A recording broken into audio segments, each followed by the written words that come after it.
payments, the so-called basic payment scheme payments, are funded from the following year's budget, unlike the Pillar 2 payments, things like countryside stewardship, which are funded from the budget year in which they apply. Will you allow me? I will. So following from that, are the measures set out in subsection 3 of Clause 1, do they include the HLS regime, or is that part of a separate settlement? They include the basic payment scheme. It's about direct payments. The scope of this bill is only in regard to direct payments, and that includes the annual area payments that most farmers would receive. As I said, because we are not contributing to the next multi-annual financial framework, we have decided that we should fund this year ourselves to provide farmers with continuity. The withdrawal agreement therefore disapplied the direct payments scheme for the UK, and the Withdrawal Agreement Act also applies that and disapplies the direct payment scheme. So in order to pay farmers for this year, we have to put that regulation back in. I will give way. I'd like to thank my honourable friend for giving way. Chelmsford is largely an urban constituency, but when I visited one of my local farms just before Christmas, it was devastating to see that because of the wet weather, they hadn't been able to plant any of their winter wheat. They're doing some fantastic work with new crops, like planting millet, so that we don't need to import that from overseas. Will this bill help to give farmers all across Essex and east of England the certainty they need at this challenging time? It will absolutely give them that certainty, in that this bill is essential for us to be able to give farmers their direct payments, those area-based payments, in December. And without this direct payment regulation coming across into UK law, we would be unable to do that. And so all Clause 1 does. I will. And would the Minister confirm that as we move on to the new policy, there will be emphasis on growing more food at home for import substitution, so that these general monies can then lead on to monies that actually help us build a bigger domestic food industry? George Eustace. Well, my right honourable friend will be aware that we have presented the Agriculture Bill, a separate bill for its first reading, that sets out all of the powers that we would need to reform agriculture policy. So in the first instance, these direct payment regulations bring the existing CAP into UK law, onto the UK statute book. There are powers in the future Agriculture Bill to modify these regulations, to remove some of the rough edges, to simplify them, and also powers in that bill to strike a very different course for our agriculture, based on payment for public goods, but also provision to offer grants to farmers in order to invest in new technology to improve their profitability or add value to their produce. And the bill also recognises the vital importance of our food security and commits the government to do that and review that every 5 years. That, however, Madam Chairman, is obviously a matter that we will debate in the coming weeks and months, and I want to return to this particular bill. I will give. I'm grateful to my honourable friend for giving way. Our honourable friend for Chelmsford has mentioned the need for certainty in her arable sector. We have a strong arable sector in North Dorset, but would you agree with me that the certainty that this bill provides to our farmers is of particular importance to those involved in both the dairy and in the beef sector, both of which are incredibly strong sectors in North Dorset? I very much agree with my honourable friend, and this bill will give certainty and clarity for this particular year for all farmers who currently claim BPS claim and have done for some years. That will include, of course, dairy farmers and beef farmers. And beef farmers in particular have just been through a rather difficult year with beef prices suppressed, and it will be very much welcome to them to have the knowledge and clarity that there will be absolute continuity for this year with payments being made later. I will give way to the Minister for being so generous. His own department's figures recognise that 85% of livestock farm incomes comes through basic payments. So, of course, the 12-month stay of execution, if you like, is something which will be welcomed by many of my farmers. However, the danger is from January next year, he is planning to phase out BPS starting next January with no certainty of a replacement until 2028. Does he not worry that we will lose many livestock farmers during that 7-year transition, and he should therefore delay the phasing out of BPS? Well, it's important to recognise that a significant proportion of sheep farmers in particular already do not receive the basic payment scheme payment, the area payment, because they're on contract farm agreements and the landlord receives that money. Nevertheless, he makes an important point, which is as we strike a new course, which I think has support across the House for the principle of investing in public goods, but as we strike that course, obviously, we need to do so sensitively and need to ensure that agriculture remains profitable. We want a vibrant, profitable agricultural industry. That is why the future agriculture bill also makes provision for payments to improve productivity, and it's why it sets quite a long transition period of 7 years to gradually phase out the old legacy scheme. But the honourable gentleman will be reassured that, I'll just finish last week, reassured that this particular bill before us makes no changes at all for the coming year. Farmers in his constituency can rest assured that once this bill is passed, the BPS scheme will operate, the direct payment scheme will operate for this year in exactly the way it has in previous years. I'm grateful to the honourable gentleman for giving way. Would he agree with me that there's a balance to be struck between incentivising productivity but also rewarding farmers for their role in looking after our countryside and indeed the hedges, the copses, the spinneys that make England and indeed Scotland and Northern Ireland and Wales so unique in its character and its countryside and so different from some of the intensive agricultural operations that we see in Europe and beyond. If we are to remain competitive and our land is to be productive and profitable, we need to find a system that balances those priorities about protecting what we love about our countryside, but also recognising the wonderful contribution to our agricultural economics that our farmers make. Yes, my honourable friend makes a very important point. It is all about striking the right balance. And the premise really behind the direction on future agriculture policy is really this. Rather than try to put on a sticking plaster that masks poor profitability in agriculture at the moment, what we ought to do is to have a coherent policy that rewards farmers properly for the work they do to improve the environment, create new habitats and so forth, but also basically gives them the ability to become more profitable by investing in new equipment, adding value to their product, improving transparency in the supply chain. That is our approach to tackle the causes of poor profitability, not to mask it with an arbitrary area-based subsidy. I will give it. My honourable friend, thank you, David. My honourable friend is being characteristically generous.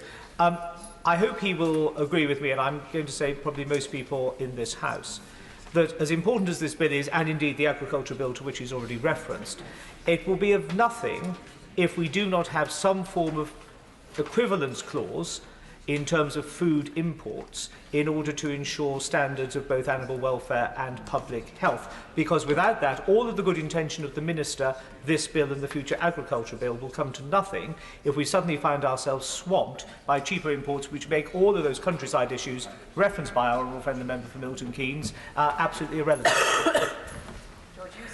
Well, my honourable friend does make an important point. Obviously, that's not a matter for this particular bill, but it was a matter for our party's manifesto. We have a very clear commitment to maintain standards as we approach new trade deals and to ensure that we don't water down our standards or undermine our own producers. Madam Chair, I may return now to the particular clause before us. I will give way. I thank the Minister very much for giving Giving Way. And going back to the bill itself, the Minister talks very much about the fact that it will be complete continuity of the basic farm payment for this coming year. So does that mean it includes the 3-crop rule and all the regulation that goes through the present system? Because I think farmers will need to know, I mean, they've got used to the system, and so has the Rural Payments Agency. But you know, we need to know, is it going to be exactly the same, or are there going to be some changes? Well, my honourable friend makes an important point, and I was going to come on to that as I describe some of the regulations that are being brought across by this bill. It will be exactly the same, including the so-called 3-crop rule, the crop diversification rule, including the requirement for environmental focus areas, including all of the scheme deadlines for getting forms in, the penalty matrix, many things that I'm not a huge fan of and have been critical of in the past. However, we've taken a decision that charting a different course is a matter for the Agriculture Bill. This bill is a short bill that is about providing immediate continuity and legal certainty for farmers that they will get their payment in exactly the way they're used to for this year and this year only, and then we will set out a different approach and a different course. I will give you. Can you just remind the House, how are we avoiding having to pay twice in the implementation period, both sending money to Brussels and paying direct? As my right honourable friend will be aware, under the financial settlement that was in the withdrawal agreement, we did not make a contribution to the next multi-annual financial framework. So the UK is not contributing to the EU budget from 2021 onwards, and is therefore not contributing to the budget that would fund this current year of BPS. We will fund it domestically, and that is why the direct payments regulation must be brought on to a UK regulatory footing. Be generous in. Can I take him a little further? Because there is an argument for many years that we've actually contributed as a UK much more towards the Common Agricultural Policy than what we've received from the Common Agricultural Policy. So, you know, can he assure me that we're not making these payments, we should actually be saving some money for the Exchequer? Very good.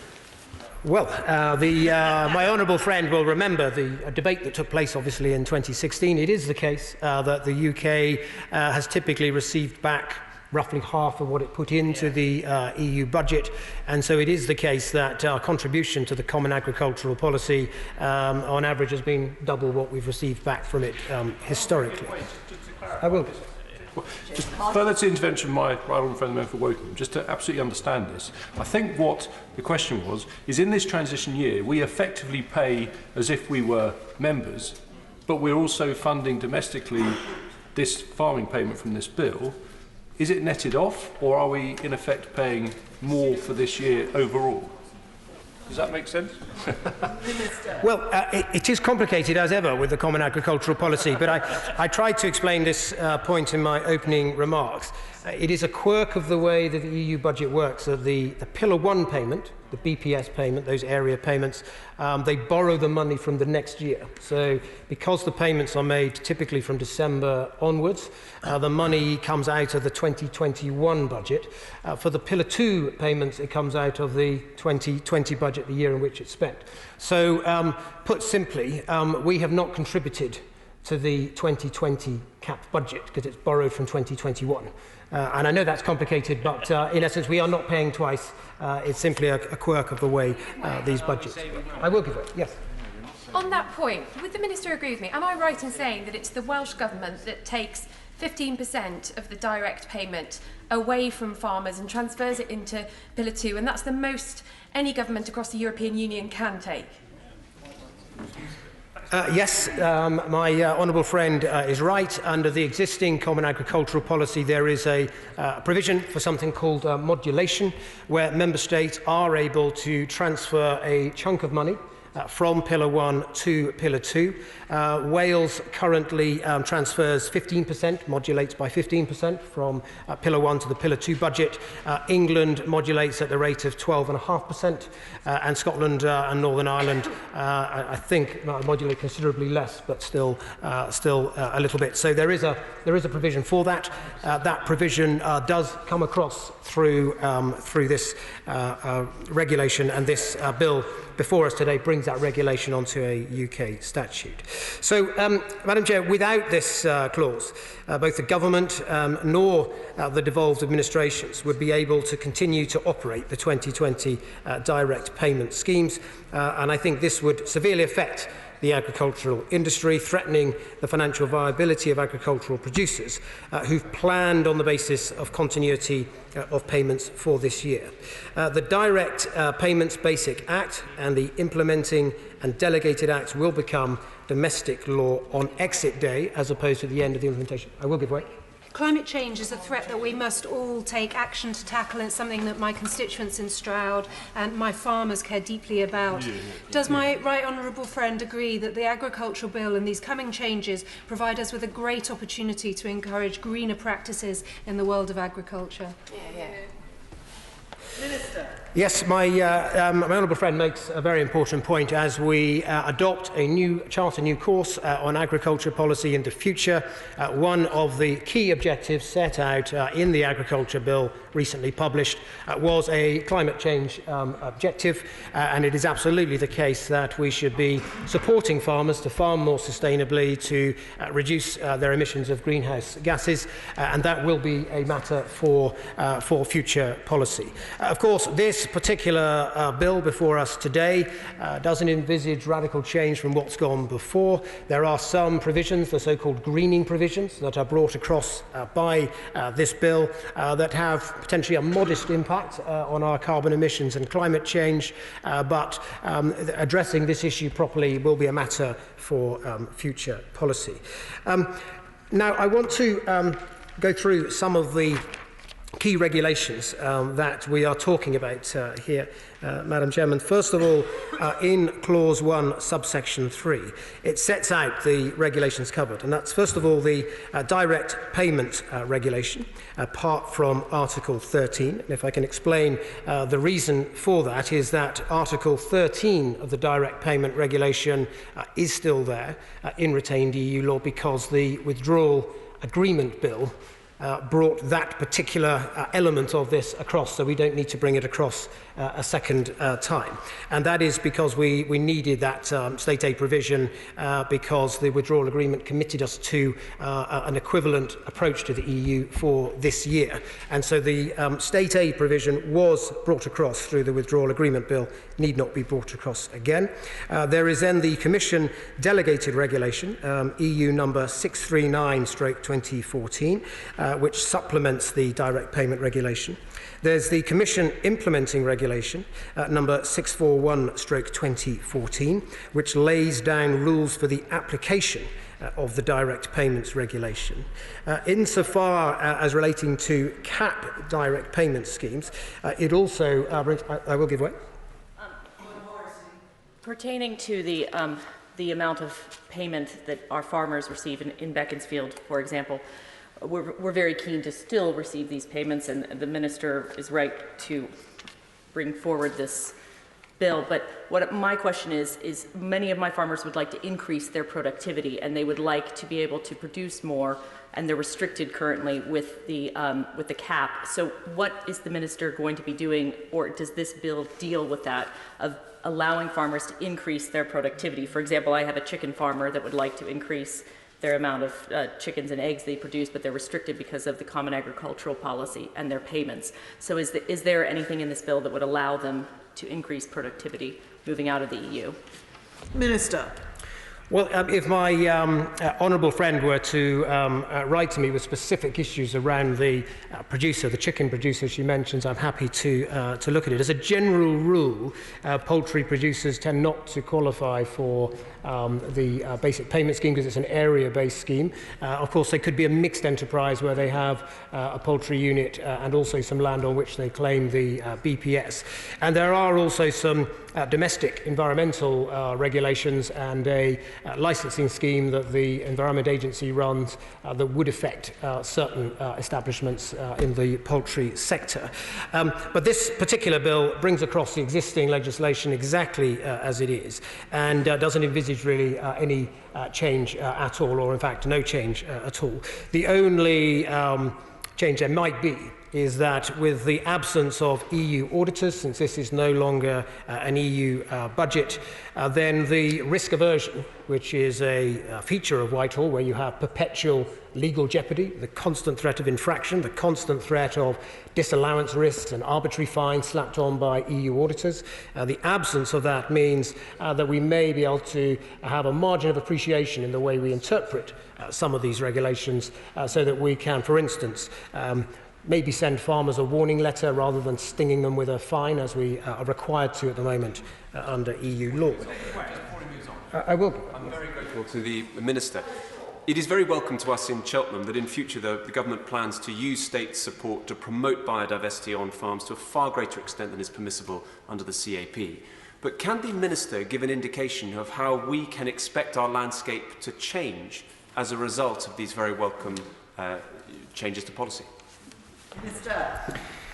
Well, the future agriculture bill, obviously, which is a matter for a future discussion, but that does envisage in clause 1 that we would be supporting, for instance, measures to reduce climate change, carbon emissions, carbon sequestration. So we have a commitment to establish new woodland, additional woodland areas. There will, in some areas, I suspect, be some land use change. And we also want to use our future policy to support a more sustainable approach to farming, getting more farmers, for instance, involved in catchment-sensitive farming schemes, integrated pest management, better soil husbandry, better stewardship of our hedgerows, for instance. All of these issues will have an impact on our environment and the biodiversity within it. But, Madam Chair, I wanted to continue with... I will give way. Hugely grateful to the Minister.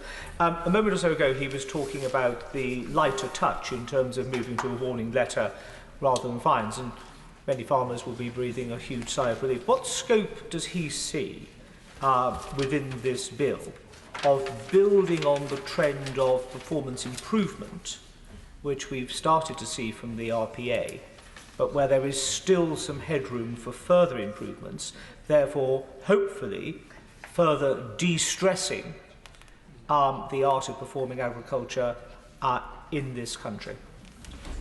Minister. Well, my honourable friend makes an important point, and it links to something I said earlier about the removal of the perpetual legal jeopardy that Whitehall has been subjected to while we've been an EU member.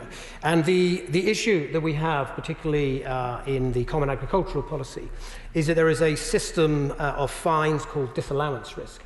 And the UK typically pays around £100 million a year in those disallowance risk fines, and they are often for very, very trivial errors. Supposed lack of accuracy on maps, requirement that we map fields to 4 decimal points of accuracy, issues around the way particular things are recorded. Even though they may be recorded, but they might not be recorded in the form that the EU auditors required. And some of these EU audits retrospectively make things up. So you never know how an auditor is going to interpret the regulations in front of you. And that means that officials who work very hard in DEFRA to make sense of these complex regulations will often take a view and have legal advice and interpret a regulation in a particular way. Subsequently, auditors will come along and have a different view, and then that creates a disallowance risk. And it's a very, very difficult situation. It's a constant sense of legal jeopardy, and that leads to risk aversion and people being very, very cautious and being quite draconian sometimes in the way they deal with farmers. And it's been a constant problem of the existing scheme. I'm grateful. As a former PPS to my honourable friend, he'll know I'm pretty forensic on these matters. I'm grateful to him for his indulgence. What plans has he got, and our right honourable friend, the Secretary of State, for communicating, monitoring and embedding that change of culture within the RPA? They will have been, I don't say this to be rude to the RPA, they will have been trained in a certain way of doing things, and rather like people who've been held prisoner for 40 years, have no idea how to deal with their freedom once they're released. How is he going to ensure that that lighter touch which is now available as a result of this domestic legislation, is communicated to all levels of the RPA so that from as soon as possible, day one, farmers will feel that and feel the benefit of it, because a legislative change, if not implemented by the practitioners, is no change at all.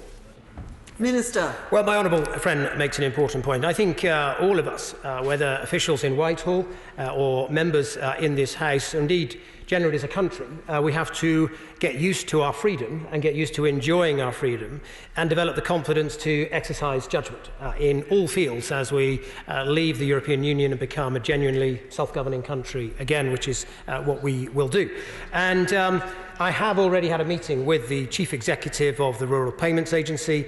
They've made considerable progress over the last 18 months in improving their performance. But I have tasked him with looking at any changes in process that could be adapted or removed or changed that would make the application of this scheme year itself easier once we have removed the constant threat and the legal jeopardy caused by EU auditors. So there is a piece of work that's doing. I will give way. I'm very grateful. I just wanted to say well done to the Minister. It's really uplifting that there's something positive and we can save some money. Yeah.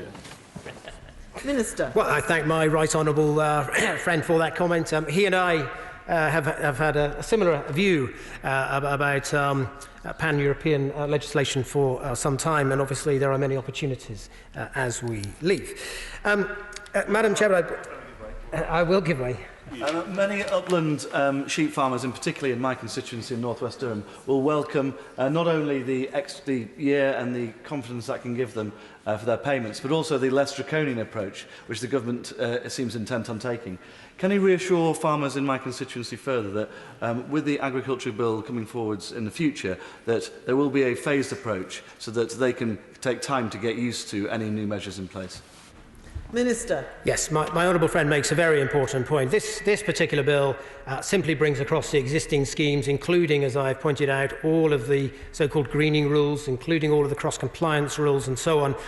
There's a small margin of appreciation here that we can apply to interpret these in a sensible and proportionate way, which we've not been free to do to date. However, in future, with agriculture policy, we absolutely recognise the importance of a gradual transition.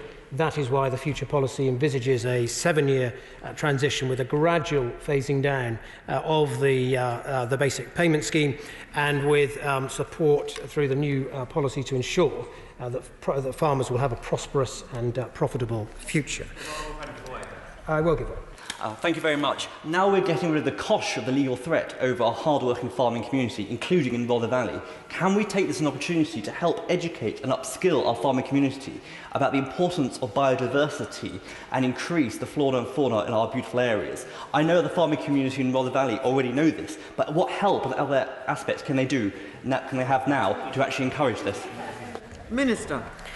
Well, there are a number of important schemes. There's the Farm Advisory Service that is government funded. There's the campaign for various campaigns for wildlife, which also support farmers to farm in a more environmentally sensitive way. But the future agriculture policy does envisage that we will provide advice and support to farmers, direct on-farm advice about what might actually work on their particular holding with their particular soil and landscape and topography. So it's an exciting future, and having the right technical advice will be an important part of it. He makes a good point. I'm grateful to the Minister for giving way, and he'll of course have seen the Scottish Affairs Committee report on agriculture in Scotland, and one of the key recommendations in that was when he's considering the overall envelope in terms of funding across the United Kingdom. A recommendation was that we support less favoured areas, and the funding follows the quality of the land.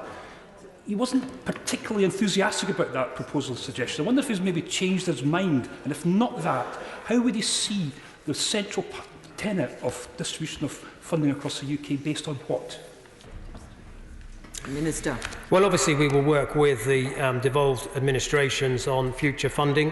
This bill, in later clauses, so I won't dwell on it now, does deal with some recommendations on allocation of funding for this year, pertinent to the conclusions of the View Review, which we'll come on to. But more generally, future policy envisages payment for public goods, but it also envisages a long transition towards that. So we have given a commitment to keep the agricultural budget the same, at least for this Parliament. That is, well, within the UK, yes, there will be some discussions on allocation, but I think it is the case that every component of the UK is likely to adopt a transition period where they would want to, at least for a period, keep something akin to the current system as they move to a new one. And funding settlement is an issue for a future day and a future discussion. It's not something that is covered by this particular bill, which covers this year only. I will. I'm grateful to my honourable friend for giving way. And you talked about the public goods. And as a veterinary surgeon, I'm very proud to say that in the UK and in Penrith and the border and in Cumbria, across the UK, we have the highest standards of animal welfare and farming. And does he agree with me that we really do need to articulate that going forward, that those standards will not be watered down? And actually, in terms of the opportunities going forward with these bills, that actually there is the opportunity for the UK to become a beacon to the rest of the world, and we will be able to raise animal welfare standards in our future trading partners. Minister. Yes, my honourable friend makes a very important point, and as I've said, we have a manifesto commitment to protect our animal welfare and food standards through any future trade deals.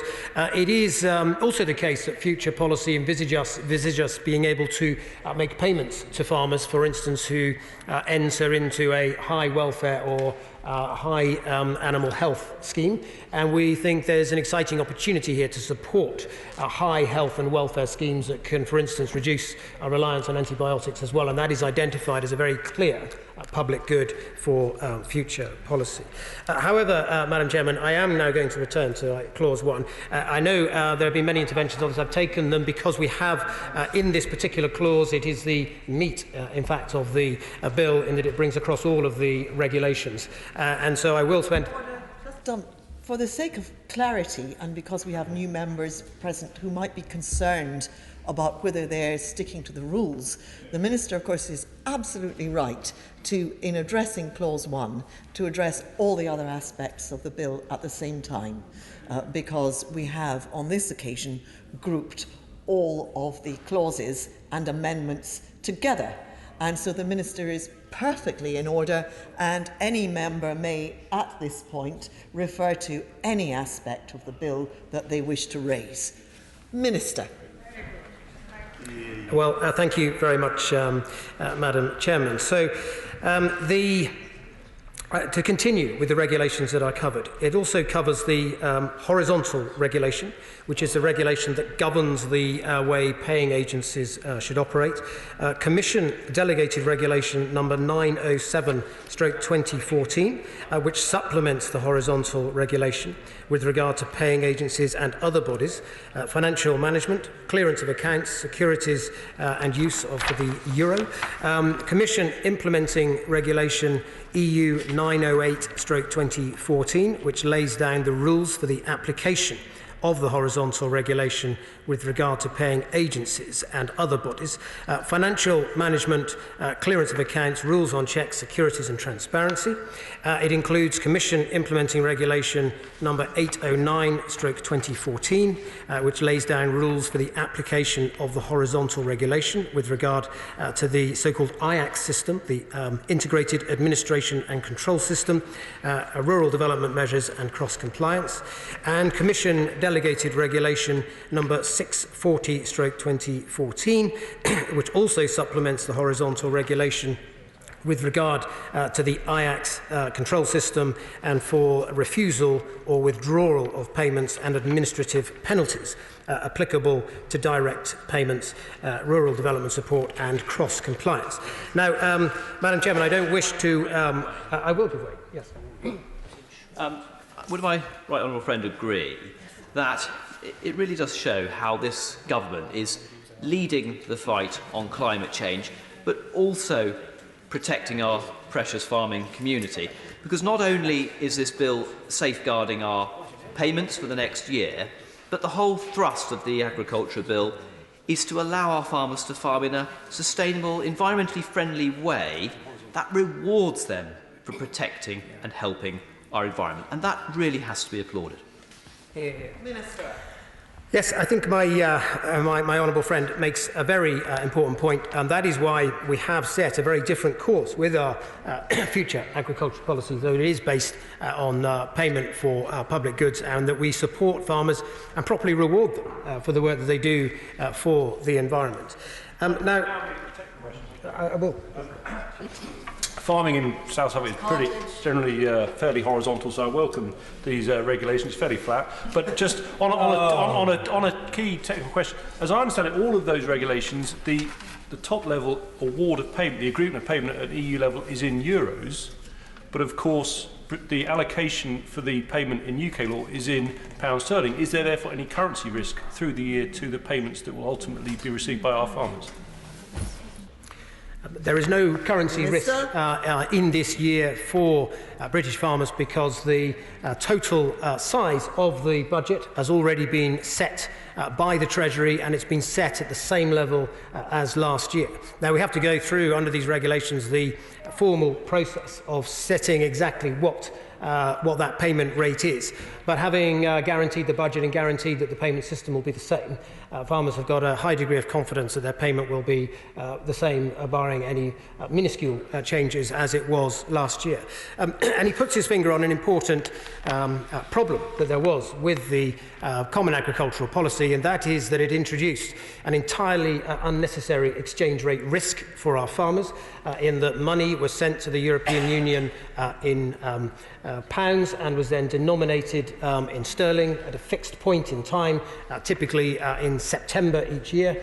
And that meant that if the pound had had a good year and had rallied against the euro, farmers found that they would have a lower payment.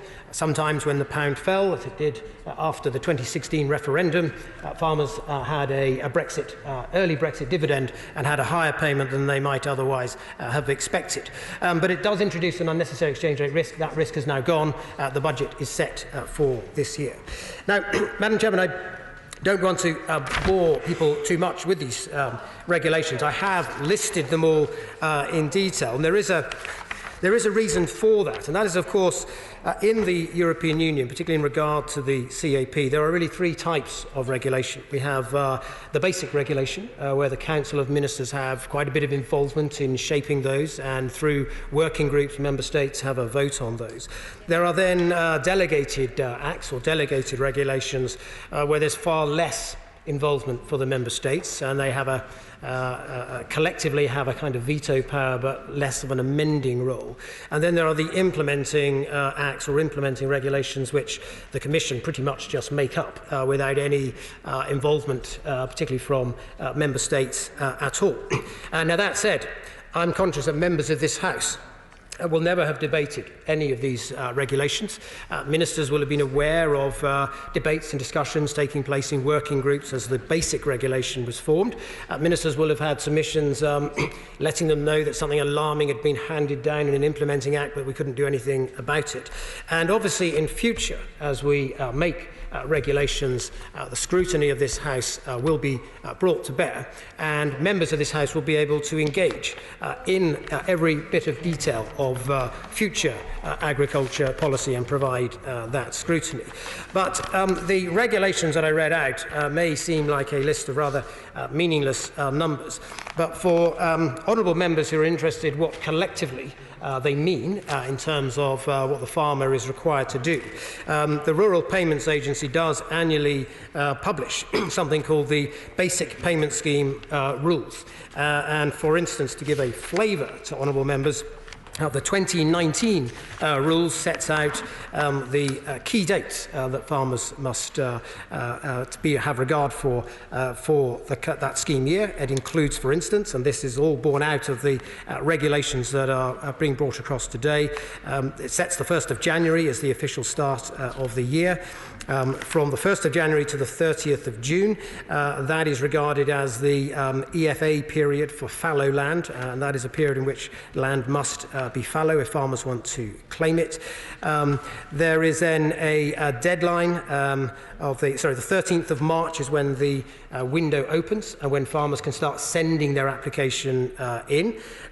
They then have from the 1st of May to the 30th of June, the so-called three-crop rule and EFA period kicks in when it comes to nitrogen fixing crops. So in that period between the 1st of May and the 30th of June, farmers have to demonstrate that in that window and that window only, they have 3 crops on their farm. There is then another rule that says one of those crops can be fallow land, but the qualifying period for that type of fallow land is different to the type of fallow land for the EFA period. There is then a deadline of the 15th of May for farmers to get their BPS application form in. They are then given a couple of weeks grace where they can make changes having got their application form in, and they have till the 31st of May to do that.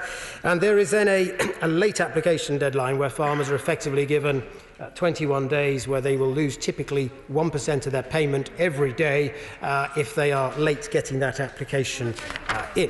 I will, yes. Thank you. Will my right honourable friend tell us a little bit more about the provisions in the law to make amendments and corrections later on as we've left the EU and how that will work to make sure that this is an operable bill that can keep being implemented? Minister. My honourable friend makes an important point, and there are 2 things that I would say. First of all, this particular bill does have provision set out in clause 3, which I was going to come on to. But I think, Madam Deputy, if I take you want to address all clauses simultaneously. Yes.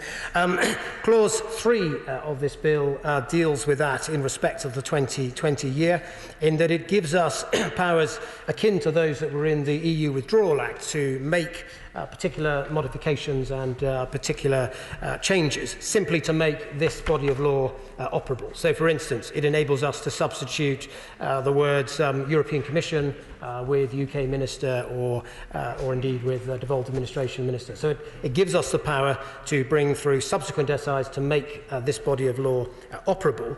More broadly, for future policy, the Agriculture Bill itself has a power to modify policy. So this bill doesn't modify policy, but it gives us the power to make operable changes, rather akin to those that were in the EU Withdrawal Act.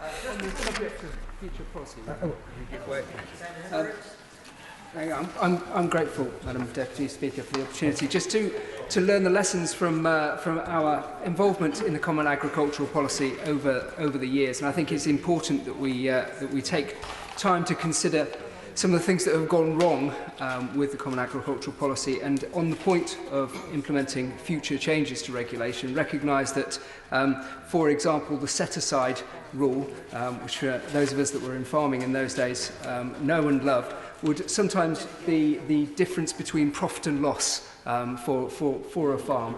So, to put that bluntly, the difference between whether the farm was viable or whether it wasn't was what the EU paid you not to grow anything. So we need to learn those lessons when we get that balance between productivity in our land, but a viable economic, agricultural and rural sector.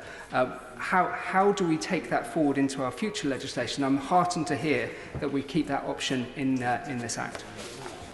Minister. Well, I think that we do have to learn the lessons of the Common Agricultural Policy, and it is, in my experience, having dealt with it for some 7 years in total, something of a bureaucratic quagmire, and very difficult to navigate. And what you tend to find is that the more rules you invent, the more rules you need to make sense of the ones you've got, and that is why we end up with all sorts of complexity set out as it is in this 127-page document of guidance and rules for farmers. And so the real lesson is that whatever we do in future should be less rules-based and more based on delivering outcomes. And also should be tailored to the needs of an individual farm. And also, when it comes to poor profitability on some farms, we should try to tackle the causes of that poor profitability by helping farmers invest, helping improve fairness in the supply chain, not through an arbitrary area-based payment. And that is the direction of travel that we have set out. I thank very much for giving way on that point. Would he agree with me that those who smallhold, such as myself, are often overwhelmed by the body of rules and end up not claiming money that they rightfully should? And has this been a problem historically? And are there any records which show how many people are covered by this? Minister. Well, every month I have to deal with appeals that farmers have lodged on decisions made against them on everything from penalties or disqualification for their particular claim year because maybe they were late getting the claim in. And there's a tragedy behind every one of those stories quite often. And the scope for a minister to address that within the boundaries of EU law is often quite limited. And we'll have the chance to address that now going forward. I will give way.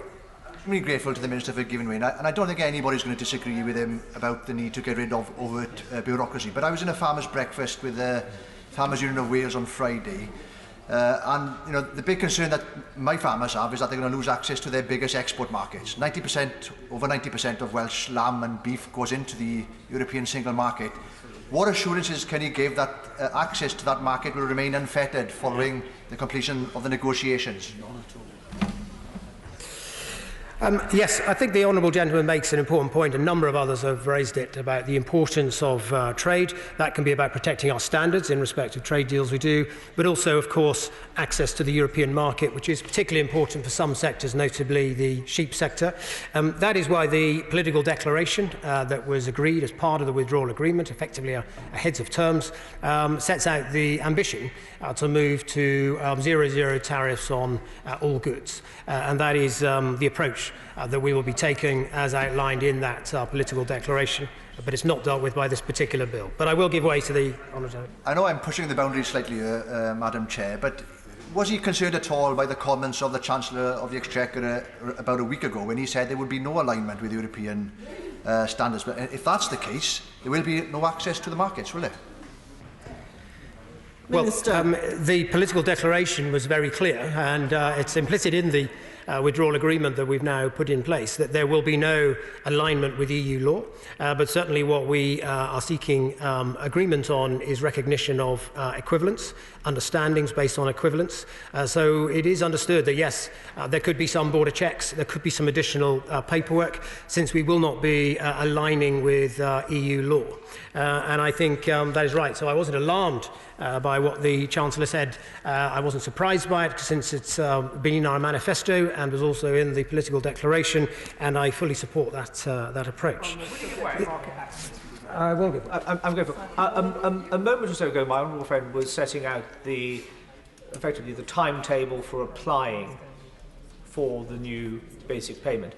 Could he set out, for the benefit of the committee, in a little further detail, when farmers would expect to receive those payments, on the presumption that an application has been legitimate and cleared all the hurdles that it needs to do in order to secure that payment? Are we just going to mirror what exists at the moment, or are we going to create something differently? Minister. Well, for this year, for the 2020 year, the payment window will be exactly the same as in previous years. The payment window opens on the 1st of December. And in fact, last year, the 2019 year, we paid around 95% of farmers by Christmas, by the end of December. And I think the latest intelligence I have is that we are now up to around 97% of farmers paid. So the vast majority of farmers, well over 90%, probably more like 95%, can expect to be paid in December 2020. I will give way. I thank the Minister for giving way. On that point, I have a farmer in my constituency who is still waiting for his basic payment from last year. Rural Payments Wales is in a mess over a degree of payment. Is there going to be any opportunity, either in this bill or in the forthcoming agriculture bill, to include a measure for compensation when farmers are delayed by Rural Payments Wales or the Rural Payments Agency? Minister. Well, that is a matter for the Welsh Government. I know the RPA in the past has had its issues. All paying agencies in all parts of the UK are dealing with an incredibly complex body of law with a complex audit structure around it. As I say, with that being removed, I would anticipate that all parts of the UK would find it easier to get payments out in a timely fashion by the end of this year. Madam Chairman, I want to briefly just touch on some of the other types of rules that are covered by this body of regulation. It sets out all of the eligibility criteria, for instance, for common land and how to apply for that, sets out specific requirements for things like the New Forest, which has a separate type of approach. It also sets out all of the rules on transferring entitlements. There is a feature of EU law that you can only claim on an area of land on which you have also lodged a so-called entitlement attached to that land, and there is a market in that transferable entitlement. It sets out all of the so-called greening rules, which are an addition in the last CAP reform. That includes the crop diversification rules for arable land, which stipulates that you must have at least 3 crops. It includes the environmental focus area, which is the calculation you can apply for hedges that you have to count towards that area.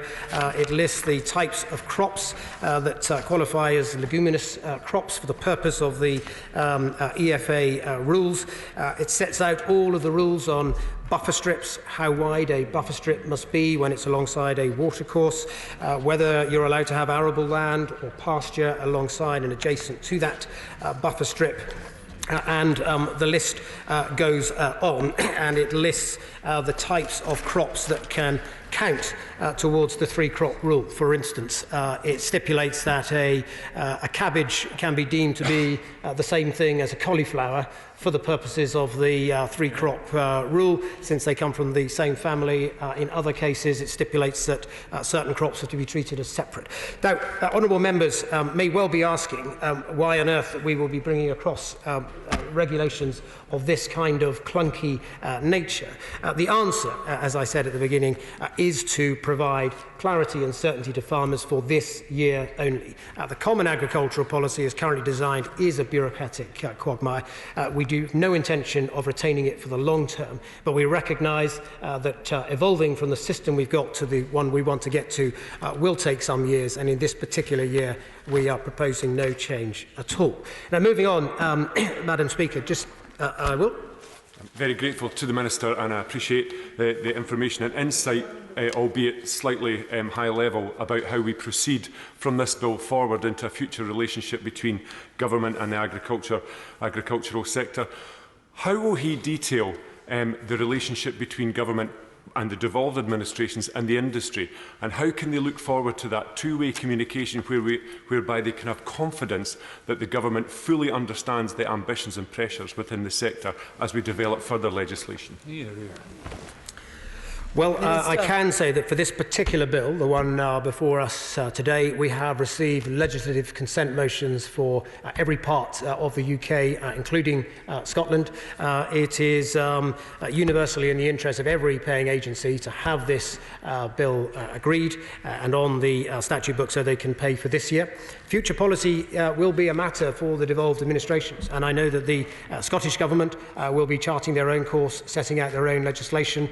I know that the Welsh Government, while seeking some provisions in a schedule to the Agriculture Bill, will also now be predominantly striking their own course and having legislation made in their own Parliament. And so it will be very much an issue for the Scottish Government to work with those Scottish farmers. But of course, we have procedures to coordinate around the UK and to set up frameworks where that's necessary. We do have joint ministerial committees, which I regularly take part in with my opposite numbers in the devolved administrations. Madam, I will give way one more time then. Just regarding the tribunal, or if there is a disputed claim, are we going to set up a temporary agricultural tribunal or legal system to handle the processing of such claims or disputes, for example, with a buffer strip or with payments or claims that are made if a farmer is deceased and a new member of the family or the farm has to make a new claim? is there going to be a process put in place as a temporary measure to handle the legal framework necessary? Minister.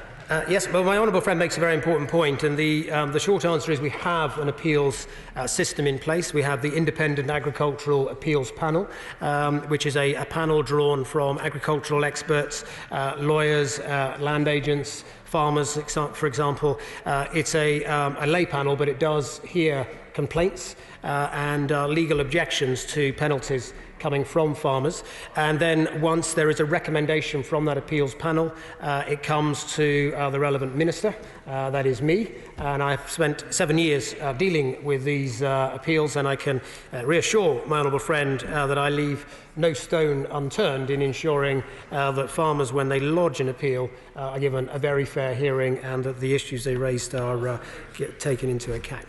I will. Very grateful to the Minister for giving way. And just on the matter of disputes, in particular when it comes to future funding allocations between the different governments of the United Kingdom, how does the Minister envision any disputes on that level being resolved? Minister. We have, in terms of discussions with the devolved administrations, these are issues that we resolve through the Joint Ministerial Committee. We've got frameworks to do that. Now, Madam Speaker, I'm not going to, sorry, Madam Chairman, I'm not going to take further interventions for the time being, as I do want to address the other clauses before we move on to other speeches. I'm sure they have a great deal to say. Clause 2 basically applies the provisions in the European Union Withdrawal Act to the direct payments legislation. It is simply about interpretation to ensure that our courts, in interpreting this Act, do so in a way that's consistent with the EU Withdrawal Act. Moving on to Clause 3. Clause 3 contains regulation-making powers for the Secretary of State and the devolved administrations in relation to the direct payments legislation that is retained. And the parliamentary procedures that apply are covered in Schedule 2.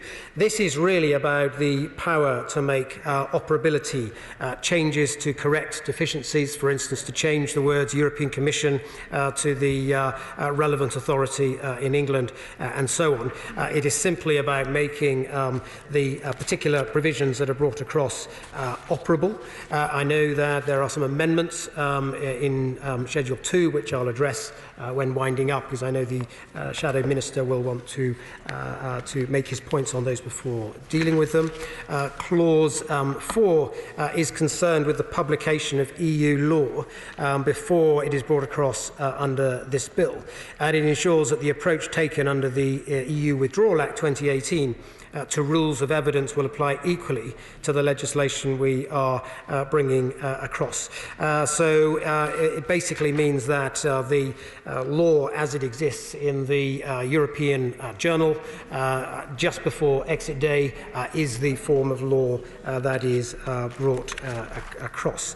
Finally, Clause 5 is a significant additional clause that I dealt with during second reading of this, and it effectively gives us the power to change the financial ceilings to enable us to implement the recommendations of the Bew Review for the 2020 year. And this will be of particular interest to those in the devolved administrations.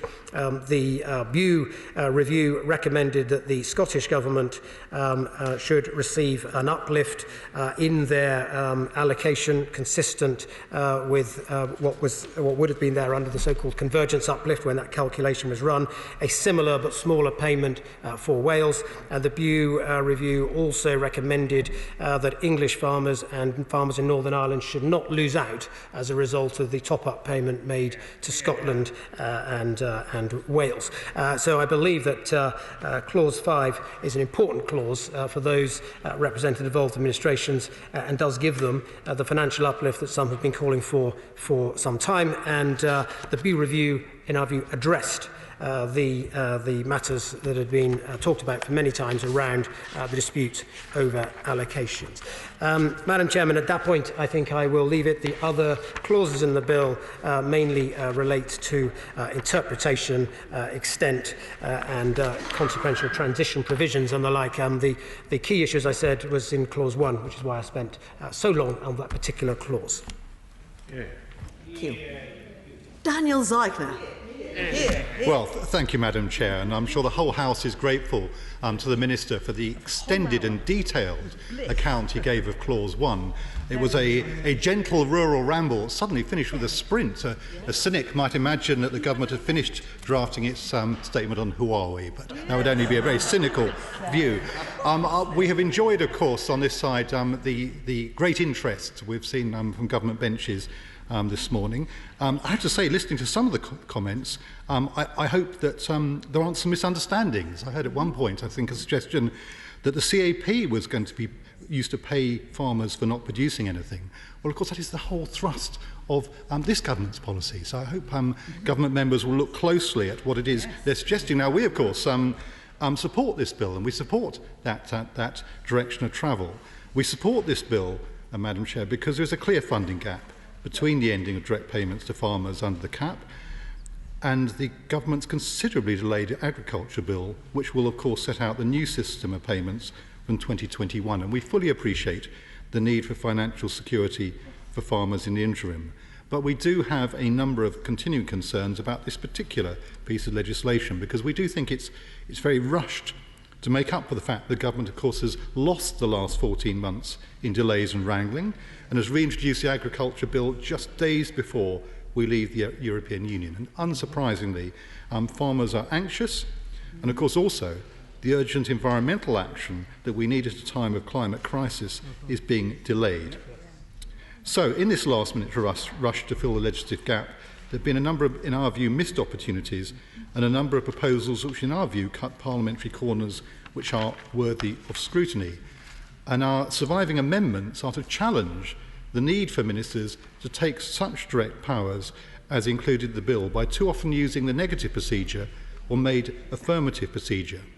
And it was a delight to hear the Minister at one point extolling the virtues of full scrutiny. I very much hope he will be able, of course, to transfer that and now support our amendments. Because in Clause 3(1)(a), the government stipulates the regulations to remedy any deficiencies in EU law being retained in the bill are subject to the made affirmative procedure, and so will be decided and implemented without parliamentary debate, which we think is wrong. And Clause 6(1) is a broad Henry VIII power that would effectively allow the Secretary of State to make any regulations at all they deem appropriate as a consequence of the bill.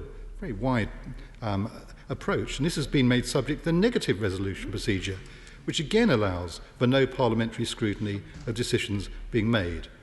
And this is despite the Delegated Powers and Regulatory Reform Committee in the Lords having previously said that any Henry VIII power, when changing primary legislation, should be subject to the affirmative resolution procedure to allow proper debate.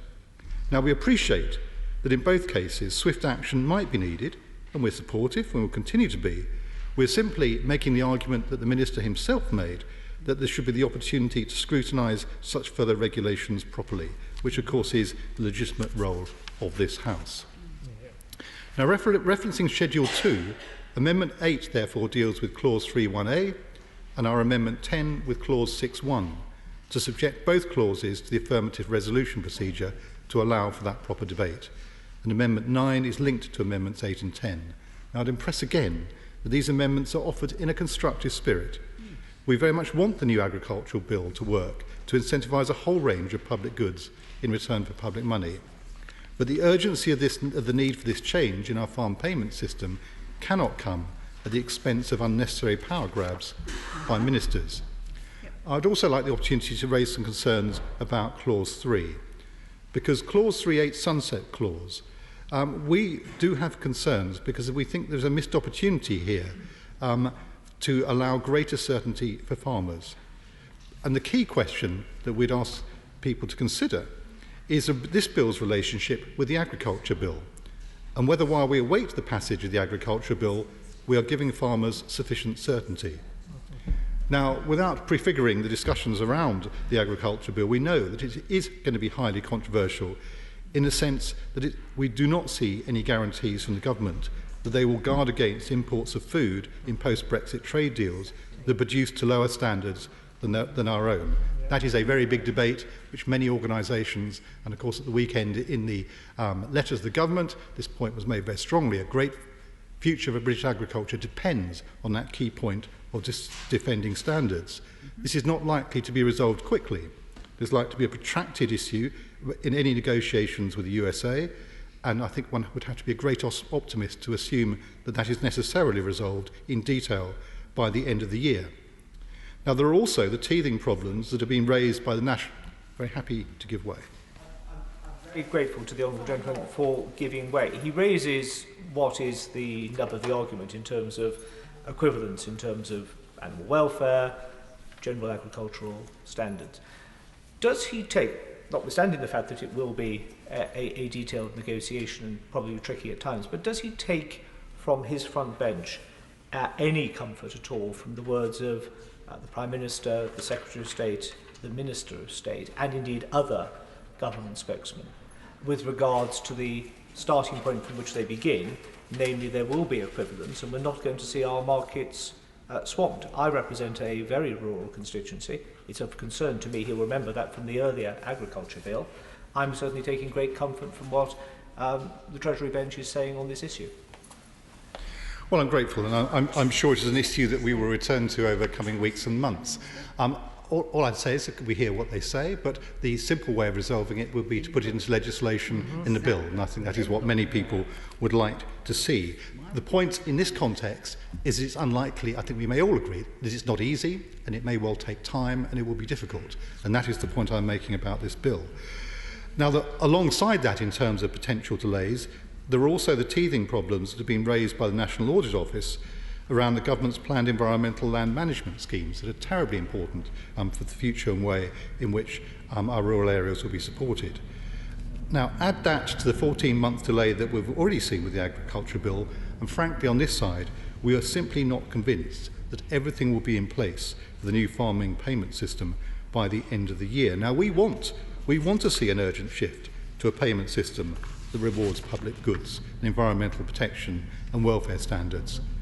But there's a real danger also of continuing uncertainty for farmers who, remember, have to make decisions in just a few months' time about what they're planning to do for the following year. And it's imperative that if we do see delays in the introduction of this new payment systems, there is a continuation mechanism in place in the current bill. Now, the new Agriculture Bill proposes such powers to extend direct payments into the future, so we'll doubtless be discussing it at that point. But the fact remains, Madam Chair, that as we stand here today, that bill hasn't even had its second reading yet. What we are starting with is this bill, and we believe it would have been wiser for the government to re-examine that sunset clause in the bill to allow the possibility of extending the provision of direct payments for farmers beyond 2020 in the event of any delays. That would have given confidence and, frankly, perhaps reflects what many of us think is likely to happen anyway at some point in the future. Very happy to give way. Yeah. Really grateful to the honourable gentleman for giving way. He's making some very important points. This issue of certainty and confidence going forward, we have a certainty as things stand that in 12 months' time BPS begins to be phased out. And we have the possibility by 2028 that we have ELMS, which in principle he and I probably agree is a good thing, but in practice it yet does not exist. And the danger is, would he agree, that in that 7-year transition we lose many of the farmers who we need to deliver those public goods in the end?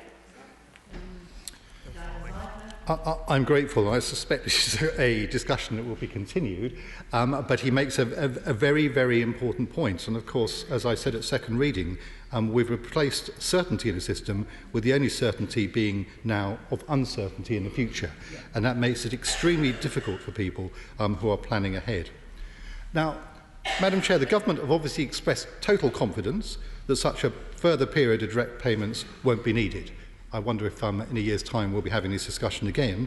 They're absolutely confident there won't be further delays, and frankly, we hope they're right.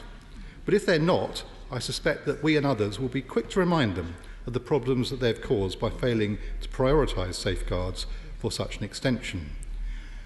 Now, another missed opportunity in our view is the exclusion of measures providing potential compensation to those farmers who have faced and likely will face delays to their payments. And I couldn't help noticing that the Honourable Lady, the member for Brecon and Radnor, very much made this point, and I'm sure she will be happily supporting us when we return to this in future. Now, while the Government has rightly lauded the efforts of the Rural Payments Agency this year to pay farmers on time, I'm afraid we are all well aware of the difficulties and poor performance and delayed payments the Rural Payments Agency has experienced in its management of direct payments to farmers in the past. And of course, it's not only about their past performance. Look at what they're facing now. There's a real risk that they may well be diverted by planning ahead for changes next year while we enter this period of uncertainty around our post-Brexit trade negotiations. And, of course, the complex provisions of the Agriculture Bill. And the danger is we find payments building up again, or late payments building up again, at precisely a time when farmers are going to most need financial certainty. And we think a sensible response to that threat would have been to make provisions to enable farmers to be compensated if they suffer hardship or financial loss because of a delay in payment under this bill. And I very much hope that moving forward, the Government take due consideration of such a compensation mechanism for any such delays. It gives me great pleasure to call the newly re-elected Chairman of the Environment, Food and Rural Affairs Select Committee, Mr Neil Parish. Thank you very much, Madam Chairman. And could I first of all thank the House very much for reappointing me as Chair of the Select Committee. And as I said in my spiel when wanting to be re-elected, my door will always be open to members on all sides of the House. And that wasn't just a ploy to get elected, Madam Chair. It was very much my philosophy. And I would also encourage members to stand for the Select Committee. So can I also direct members to my register of members' interest in this debate? I very much welcome this bill today because the third reading, because I think it is absolutely essential that we have certainty for this coming year, and farmers very much need this. We have had 58% of the profitability of farms comes from the basic payment scheme, and I think in the future we need to try and make sure that not only do we retain payments, but as we look at our trade deals, as we look at our future agricultural production, it would be great if we could see more of our income for farming coming from what farmers are paid for what they produce, rather than just from support payments, much as we welcome them.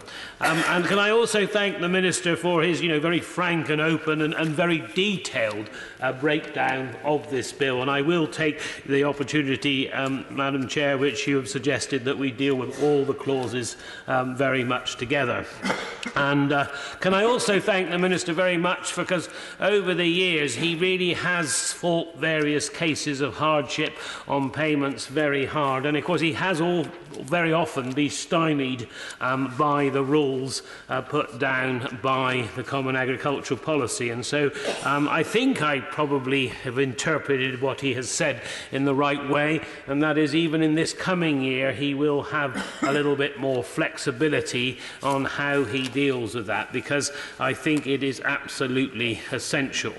I mean, as the Minister spoke, it was interesting for me, who having sort of made a claim back in the 90s under the Integrated Agricultural Control System, having queued up at Exeter to get the Ordnance Survey maps, having actually seen a complete sort of disaster then, which was then corrected quite quickly the following year. We then built on that system to get it almost right, and then the next Labour government comes in, and so there's changes to the Common Agricultural Policy again, and it goes from direct payments for sheep and cattle and crops, types of crops, to the area payment. And again, there is another huge problem with the system, and delays and delays and more delays. And so I think perhaps the lesson that probably needs to be learned, and when we've taken it on, we've also had our problems as well with it. So I'm not saying it's all down to a Labour government. I think we all have to plead a certain amount of guiltiness in this whole process. process. So I think the plea that I make is very much I welcome this particular bill. I think the lesson we need to learn is as we go forward to the new system is that we actually get it right before we implement it, because we seem to sort of implement it and then try and get it right. And I've said this in this House before, the trouble with the present system is the farmers are always guilty until they can prove their innocence. And in this country, in a court of law, we are actually professed to be innocent until we are proven guilty. And so that's why I think, again, I do welcome this, and I think it is a culture change. And the Minister talked about speaking to the head of the Rural Payments Agency, because I think there will need to be a real cultural change in the future, because for all the rights and wrongs of the CAP, this system of fines by Europe, of having to be so draconian in the rules, then we have a chance now to make it more flexible. Actually, for the Rural Payments Agency, I believe, to give more advice in the future to farmers, because they are the policeman, basically, or the police person, perhaps it should be now, but they are policing it. And so it's very difficult for them to actually give advice to farmers when making those payments. So I would like to see that culture change completely, because I think it is necessary. Would the honourable gentleman give I certainly will. I thank the honourable gentleman for giving way. Would he agree on the question of these rural payments that a lot of the changes that are needed aren't just cultural, but they're actual they're ministerial. They don't require extra changes in the legislation from what is already provided, and so it gives an opportunity for the Minister, the Department, and indeed members of this House to get things right now over the coming months, because I've got many constituents, as I'm sure he does, who complain about the system very much. My honourable friend raises a really good point, and I think earlier on, if I again interpret what the Minister said in the correct way, is that he will have that much more flexibility now to be able to look at the individual case and have some discretion. But like I said, I think I'd like to see that written in blood before I'm absolutely certain that it's going to happen, because we have had so many problems over the years, and he will know, not only in his constituency but across the country, we have had these problems. And I think, it's not from the want of the Minister trying to actually get it sorted, so I believe he will, but I think it's something that we need to be very much aware. I also welcome his laying out in the bill that the entitlements for claims and all of these things will be covered from not only from this bill but into the new system, because entitlements for making claims over the years again have always been a major problem, and there's been many people, as the systems have changed, have actually fell out of the various systems of being able to make a claim and then have had to appeal it.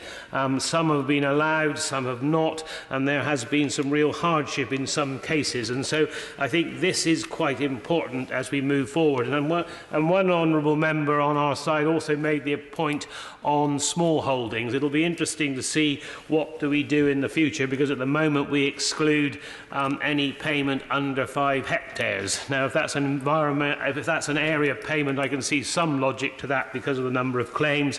But if we're going to move into a more environmental system, then should not perhaps some of these small holders also be entitled to payment? But this is very much, I accept, Madam Chairman, for the next agricultural bill.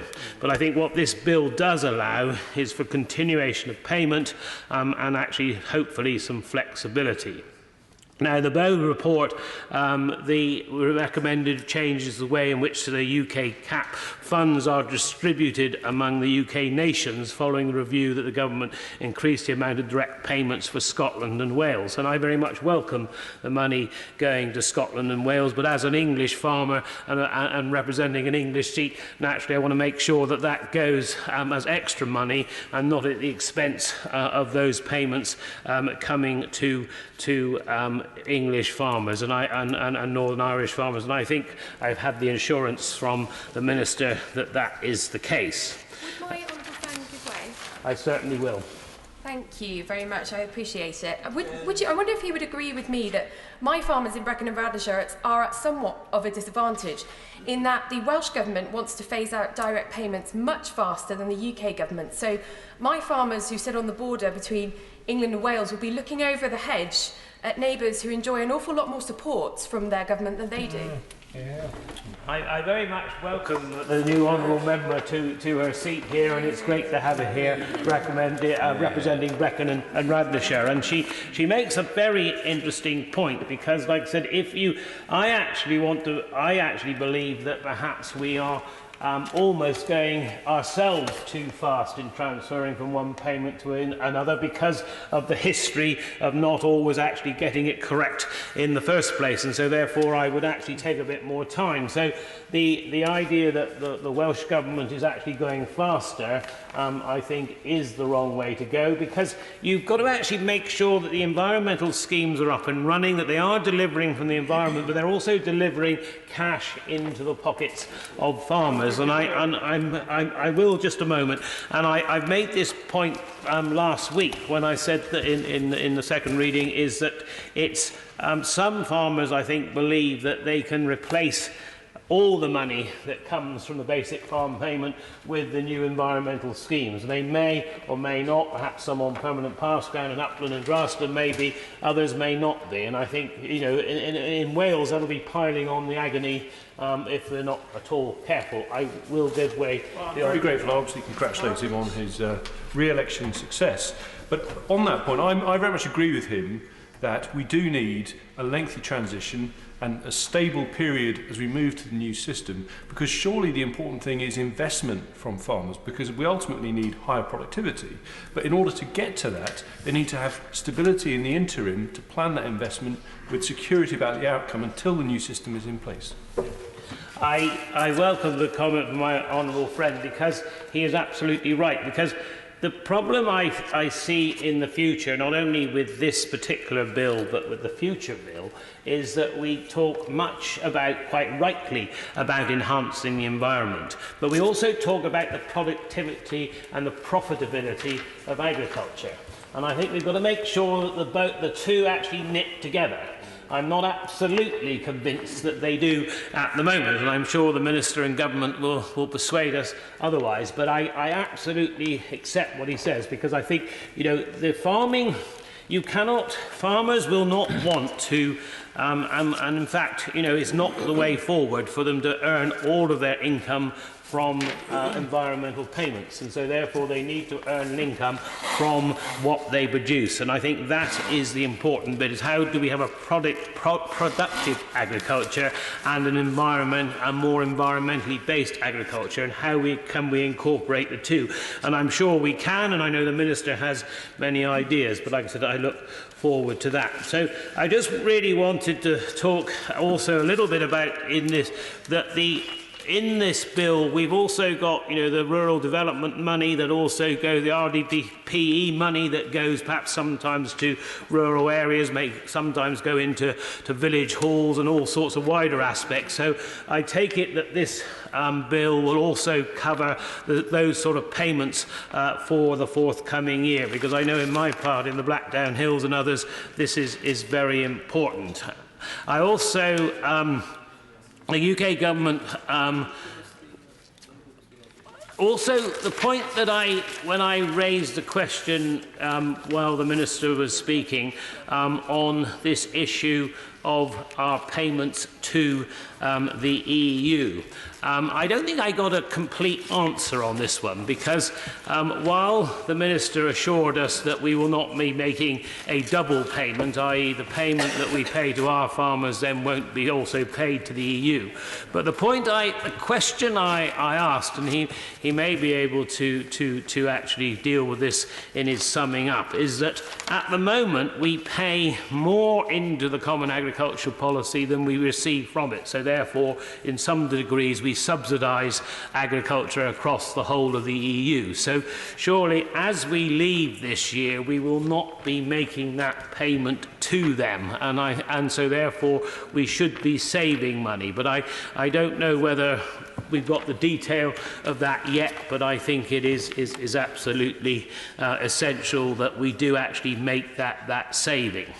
Like I said, I think again, like I said, going back to Wales and Scotland, I very much welcome the extra money.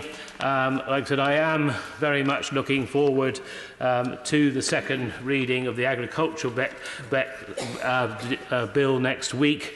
And also, one of the things that hopefully we will be able to do when we can actually get the select committees back and actually running is actually look at real detail about how these new schemes are actually going to work on the ground, how are they going to actually deliver a better environment, better biodiversity, but also allow production and good quality, high animal welfare production, which we very much enjoy in this country across the whole of our 4 nations. And I think that is absolutely essential. And like I said, we've also got to make sure that we, as we roll out the new system, that we take some of the parts, and I think, perhaps one or two of my honourable friends on this side of the House might throw up their hands in horror at this last statement, but there are some parts to the basic farm payment scheme and some of the parts of the common agricultural policy that have actually worked reasonably well. And so therefore, let's not actually just throw all the babies out with the bathwater. Then let's actually make sure that we take those aspects of what's good about the present system and then enshrine them in the new system, but also make it much more adaptable, much lighter on its feet, change the culture of the Rural Payments Agency and DEFRA, and also, like I said, I think we have good ministers and Secretary of State that will be able to interpret and help farmers actually into this new world, so that in the end we can actually deliver both a better environment, better food production, actually produce more food in this country, not less, and look forward to a bright future. I very much welcome this bill. Thank you. Deirdre Brock. Madam Chair. Look, at the risk of repeating myself, I am going to repeat myself, I'm afraid. This bill is only needed as a result of the descent of the Tory party into a Brexit fetish. Now, having to craft emergency legislation to do what was normal and routine until now seems almost a metaphor for the chaos to come. Here we are compensating for a government that failed to plan and seems surprised that the logical consequences of Brexit are coming to pass. Like those Brexit supporters who've been surprised to discover that the loss of freedom of movement will apply, in fact, to them too. Yep. The government seems ill-prepared for a future outside the EU. This bill needs to go through to paper over some of the cracks and allow the business of farming and crofting to go on. No one will be opposing it, and so I will not take up much time in speaking about it. And nor will I do what other members did in the earlier stages and haver on about matters unconnected to the bill. I won't, for example, be talking about how crofters and farmers will be facing massive uncertainty at the autumn markets if there are tariff barriers and trade hurdles with the EU. Nor will I be laying out the succession of broken promises from one UK government after another. I won't be pointing out the problems that agricultural businesses will face in importing fertiliser, animal feed, herbicides, pesticides, machinery and so on.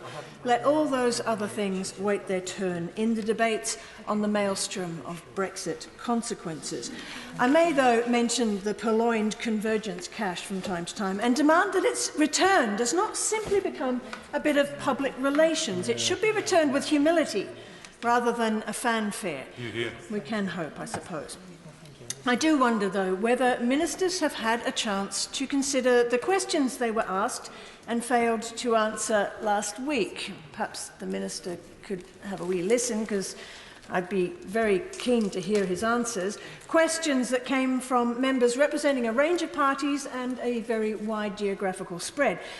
The Minister of State suggested last week that the issue of possible currency fluctuations had been considered, but he didn't offer an answer to the question posed by the member for Caithness, Sutherland and Easter Ross. Will any drop in the value of sterling see a corresponding uplift in farm payments to take account of the increased costs of the imported products that farmers need?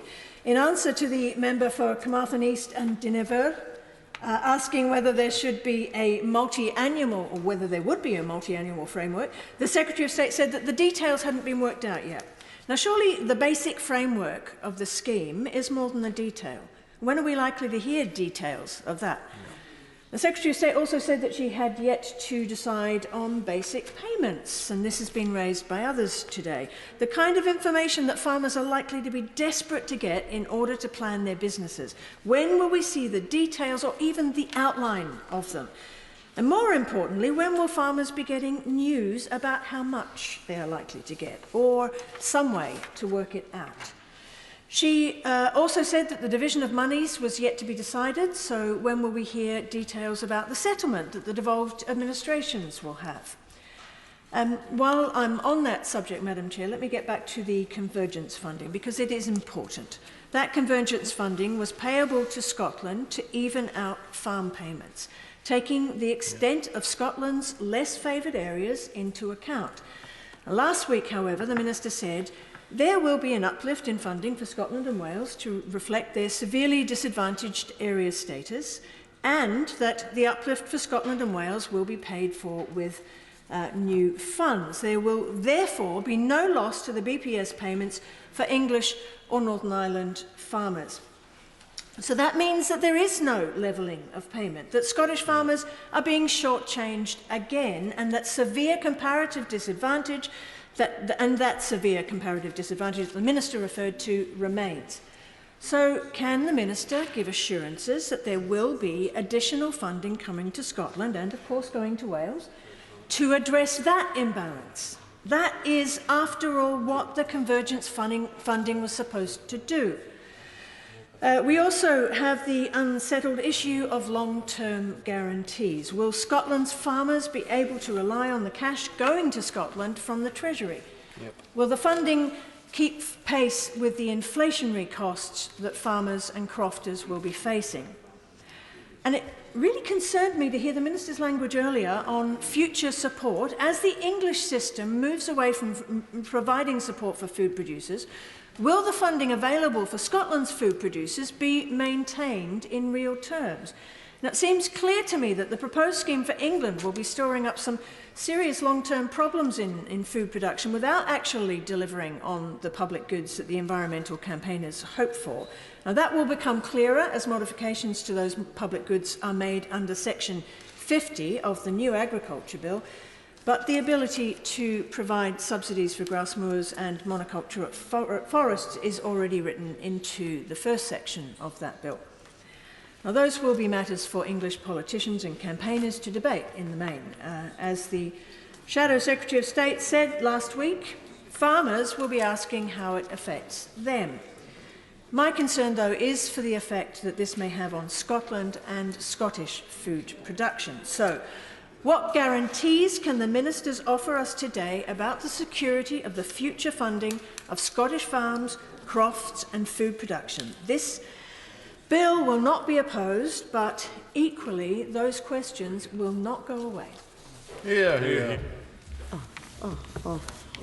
Simon Hall. Thank you very much, Dame Eleanor, and I welcome this bill, I think, for a number of reasons. First of all, I think it does provide us all with an opportunity in this increasingly urbanised media and world to remind ourselves of the importance that farming plays, crucially with regards to food security, but also, as other members have alluded to, landscape management, which clearly assists our tourism sector, our water quality, which clearly includes tourism on our coastal areas as well. So the role that agriculture plays is pivotal.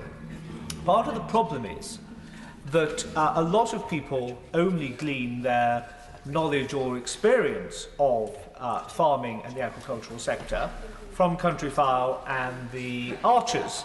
which provides a slightly narrow picture of what it is like. And I'm sure that they are both great programmes, Dame Eleanor. They are staple listening and viewing in the Hall House, and indeed where I live as well. Sorry, I just couldn't resist it. But there are too many people who think that farmers are loaded, and this is just a bung to already wealthy people. And those of us who know farmers, who represent farmers, who talk to farmers in our constituencies, know that that is very, very far from the truth. It is important that we provide, in times of uncertainty, as we transition from a 40-year membership of the EU to striking out on our own, that we provide certainty where we can. And I reference in an intervention to the Minister. Arable, of course, needs certainty, but those where there are greater fluctuations, either in in consumer trend, price fluctuation, weather, or disease. The lamb sector, the beef sector, the dairy sector are the mainstays of the Blackmore Vales agricultural focus, whilst the Cranbourne Chase in the east of my constituency, it's more chalkland, and therefore it is predominantly, though not exclusively, arable. Yes, chalkland, just like the constituency of Cheltenham. Thank you to my honourable friend for that sedentary heckle. Certainty is important because we are dealing here with long-term planning. Do farmers have the confidence to ask lenders for money to buy that new piece of farm equipment? Do they have the confidence or certainty to plant that crop, like some of my farmers in North Dorset, who now are growing milling grains for the German beer sector, who are growing white poppies, the stalks of which are exported to Hungary for medical purposes, to extract medical opium to provide painkillers. If you are going to put your herd or your flock into a growth spurt, if you are going to want to see them calve and lamb, you want to have certainty that there is some basic underpinning to your sector, and this is what this bill does, and that is, Dame Eleanor, why it is to be supported. I also think it's important, we will hear this echoed, I'm certain, in the debates around the agriculture bill. I think this bill and the agriculture bill are effectively two sides of the same coin, but the huge scope for agri-tech, again, that needs certainty. There are productivity benefits, there are environmental benefits to it, and we must make sure that that sector, growing and really taking root in the UK, has the confidence to continue. One final point, if I may, which is with regards to audit, and various members have probed the Minister about the performance of the RPA and how it's going to look. They're effectively, some of them will be suffering from Stockholm Syndrome. They need to be freed from that. They need to be able to think with a lighter touch. But in that audit trail, it's taking the point of my honourable friend from the chairman of the Select Committee, who I congratulate on his re-election. We mustn't throw the baby out with the bathwater. The British taxpayer must be certain that those payments being made to farmers are fair, are needed, are transparent. So let us make sure that there is a clear audit trail on this homegrown UK system, so that British farmers have confidence and certainty, but the British taxpayer also has certainty that their money is being put to good purpose to support and to encourage that vital mainstay of the British economy, namely agriculture. Yeah. Jim Shannon. Madam Deputy Speaker. First of all, can I say it's a pleasure to follow the Honourable Gentleman for North Dorset, and can I also offer my congratulations to the Honourable Member for Tiverton and Honiton and his re-election back as Chair. He brings a wealth of experience to that position, and we wish him well in the position that he holds. I'm very pleased to speak on the direct payments and the commitment that the Minister has given. I'm pleased to see the Minister in his place as always. He understands agriculture as he understood fishing very well, and he had responsibility for that as well. And we look forward to his cooperation with the Northern Ireland Assembly, in particular with the Minister for DAERA. Edmund Putz is also my party colleague. The agri-food sector in my constituency is vitally important to the economy of Northern Ireland, but in particular to my constituency. Whether it be milk, beef, sheep, lambs or poultry or arable crops, whatever it may be, the importance is very important. The sustainability that the Minister referred to early on is critical to enable the agricultural sector to maintain the high food standards that they do, but also to gain through their partnership with the manufacturing companies. Because whenever the farmers, happy to give way, yes. Honourable friend very much for giving way, and I'm sure he would agree with me that I think the thing about Northern Ireland is that family farms are a structure for the whole of the United Kingdom, but nowhere more than in Northern Ireland. And so I think the importance of this bill and the future of agriculture is so critical to Northern Ireland. I thank my honourable friend for that intervention. I agree wholeheartedly, and I will explain that maybe very shortly in my contribution. The farmers do well, the companies who work through them, the partnerships that are established, the Lakeland dairies who employ some 260 people and then produce and manufacture the milk and the powder and export it across the world, whether it be Rich Sauces, whether it be Willowbrook Foods, whether it be Mash Direct. There's 4 of the companies in Northern Ireland that work in partnership with the farmers, but ensure that the farmers with the direct payments can enable them to produce the good products to go to sell across the world. We in my constituency in Mid-Down have the number 2 milk production in the whole of Northern Ireland. So my neighbours, and I declare an interest, Madam Deputy Speaker, as a member of the Ulster Farmers Union, but also as a farmer, and I understand the importance of my neighbours have for the milk in the sector. I did receive some correspondence from the Ulster Farmers Union, who are the sister organisation of the National Farmers Union, and I just want to make some comment, if I could, to that. In relation to the Her Majesty's Treasurer announcement on farm funding for 2020, I welcome the news as it delivers commitment made by the Conservative Party and by the Minister in particular. It is essential that Northern Ireland's share of the UK farm funding is maintained. It is my understanding that Her Majesty's Treasury has confirmed with DAERA, the Agriculture Department at the Northern Ireland Assembly, that the monies will be rolled over from 2019 to 2020. And we're also hoping that DAERA would be able to pay the 100% of those payments by mid-October. I'm just wondering whether the Minister has had an opportunity to discuss directly with the new Minister in Northern Ireland on these nitty-gritty ones, but they understand how we're getting the things through in the process that we wish to do. Getting a new Northern Ireland agriculture policy up and running by 2021 will be very ambitious. However, I do hope that government are up to the challenge. Last week, the Ulster Farmers Union Beef and Lamb Policy Committee met to discuss the priorities for the new Northern Ireland Agricultural Minister. The Ulster Farmers Union Hill Farming Policy Committee will meet this week to look at their key priorities. And again, I say these things, Minister, because it's really important that what's happening in Northern Ireland is mirrored by what's happening here and working together. I would assume that one key priority will be for the re-established ANC scheme, especially now that the flattening of payments is frozen at 5/7 of the commitment. Beef and lamb key priorities for support. Again, I put these on record and Hansard because they're important to the farmers back home. As the Honourable Member for Tiverton and Honiton refers, we have small farmers who depend on the direct payment scheme to enable them to deliver profitability in their farms. Beef and lamb key priorities for support. Immediate new targeted suckler cow payments to stabilise the number. Immediate examination. The impact of the €100 million beef exceptional aid measure scheme that Irish beef farmers received in DAERA must consider emergency support for Northern Ireland beef producers. The safety net for the volatility mitigation support.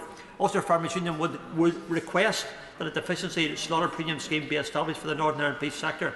I've drafted this, has already been established with or presented to DAERA, and I'm just very keen to know if the Minister's had the chance to look at those things yet. It will provide a safety net for the farm businesses and the rural economy, and we need the Minister to be involved with the Northern Ireland Assembly Minister for that purpose. Immediate new targeting for the breeding new payment. Similar rollover to the scheme that's in the Republic of Ireland. Provide targeted support which will contribute positively to sheep welfare. An immediate reinstatement of the DAERA funding of the Grass Check 2020, beef from grass and lamb from grass. The Northern Ireland Agriculture Minister has committed himself to doing all in his power, but we do need the Minister's commitment, and I'm very pleased to see him in point 3, Part 2 of the document that we have before us, that if the regulations relate to that body or our laws applies in regards to Northern Ireland, very clearly, the Minister and this government have given a full commitment to working along with the Northern Ireland Assembly to ensure that these things do happen. The Ulster Farmers Union have concerns that we in the Northern Ireland farming sector will fall under some other controls from the EU, and again, Minister, would just like some assurance that that will not be the case. And we want to be treated the same in every way as the rest of the United Kingdom. Close cooperation between the Minister and the Minister at Westminster and the Northern Ireland Assembly is vital. Can I make some comment, Mr. And I conclude with this, Madam Deputy Chair, is in relation to the environmental schemes. The environmental schemes enable the government's target of carbon net zero by 2045 to be achieved.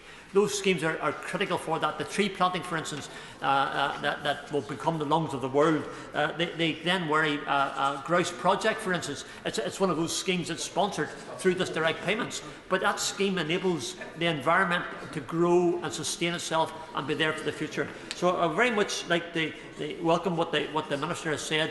Look forward to working cooperatively with him and do beseech him, particularly to ensure that when it comes to working alongside the Northern Ireland Assembly and the Minister, that it's critical that it happens. If it happens, then we all gain. Dave Duggan. Thank you very much, Madam Chair. I've enjoyed very much the observations from around these islands in the course of this debate.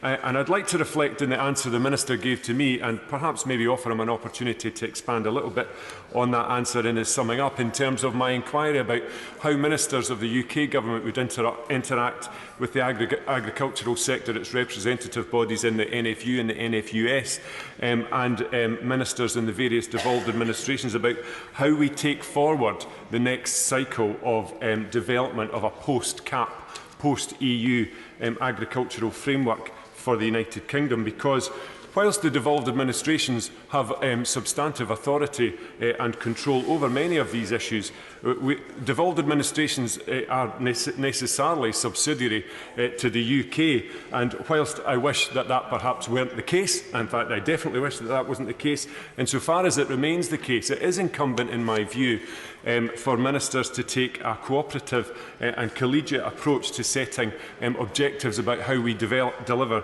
the very best for our agricultural sectors going forward. And I'd like to hear how the Government intend to do that. We heard in response to a question from the Minister's honourable friend, the member for North West Durham, about the phasing of the changes as we evolve post-common agricultural policy and how those how that phasing would be undertaken. And that's a key element of exactly how we need to understand from farmers, from their representative bodies, what they wish to see. As the Chair of the Select Committee pointed out, there are elements within CAP that are worth keeping.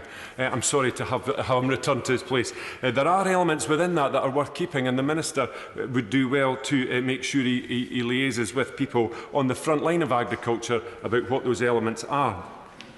And we must certainly have a recognition that insofar as this bill bridges a gap, it doesn't contain the opportunity for meaningful transition of long-term planning. And we've heard many colleagues across the House talk about the need for investment in capital equipment and machinery, for changes in that which they're producing on their farms. And it's really important that we have some kind of indication or signposting about how we can transfer and evolve this post-CAP scenario into something that will really deliver meaningful material change for agriculture. Thank you.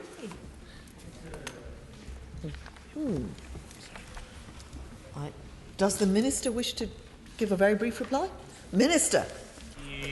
Thank you very much, Dame Elaine. I just wish to address some of the points raised by honourable members, including the Shadow Minister, who'd obviously tabled some amendments in this area.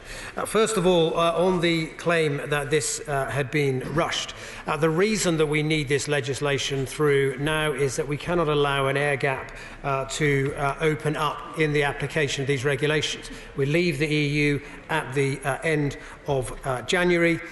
Members will be aware from what I said earlier that the scheme year is already open. Farmers are already making decisions about cropping, about how much land they must leave fallow. Many of these deadlines are already upon us. The scheme window opens in March, so we must have this in place to ensure that the schemes can be implemented. Which brings me to my main point regarding the amendments 8 and 9 that he tabled to Schedule 2 to remove the made affirmative procedure. We must have these regulations made by exit day so that there is not an air gap. If we waited for the affirmative procedure, we would not have these regulations necessary in place in time. We would not have operable law in place. That is why the made affirmative procedure is the appropriate one for Clause 3, subsection 1 and Clause 3, subsection 3. He also suggested that we needed a provision to extend this particular bill. We don't need that provision because the agriculture bill will be the one that replaces this current one. Finally, as far as late penalties, compensation penalties, the simple fact is that we need to simplify this scheme in order to ensure people that are paid on time not have lots of complex remapping, and that is what we are intending to achieve through this. Thank you. The question is that Clause 1 stand part of the bill. As many as that opinion say aye. Aye. Of the contrary, no. The ayes have it. The ayes have it. With the leave of the House, I intend to put the questions on Clauses 2 to 9 and Schedules 1 and 2 together. So the question is that Clauses 2 to 9 and Schedules 1 and 2 stand part of the bill. As many as that opinion say aye. Aye. Of the contrary, no. The ayes have it. The ayes have it. Order. Order.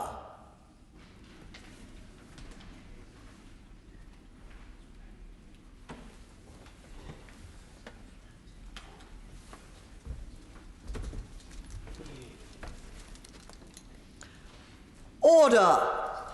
I beg to report that the committee has gone through the bill and directed me to report the same without amendment. Thank you. Third reading? Now. Minister to move third reading, Mr. George Eustace. Thank you, Madam Deputy Speaker, and I beg to move that the bill be now read a third time. I'd like to thank the House for the debate that we've had on this bill, which is so vital for the agricultural sector across the UK. And I want to recognise the frustrations that some members might have had because of the need for this bill in the first place, given that there is obviously an agriculture bill also on its way. First of all, I'd like to reaffirm that the bill makes no policy changes. This bill is about continuity. It is a small technical bill to ensure that the government and devolved administrations are able to pay direct payments to farmers for the 2020 scheme year. Our future intentions for agriculture in England have been laid out by the government in our agriculture bill, which was introduced on the 16th of January. We know farmers need stability, certainty and a smooth transition to our new system of public money for public goods, so we will not switch off direct payments overnight. This would be irresponsible, and there shall be a 7-year agricultural transition period allowing a system of public money for public goods to be gradually introduced. I acknowledge that this bill is being passed under a tight timescale. However, it is imperative that it and the necessary secondary legislation are in place and in force by exit day, which will be upon us at the end of this week.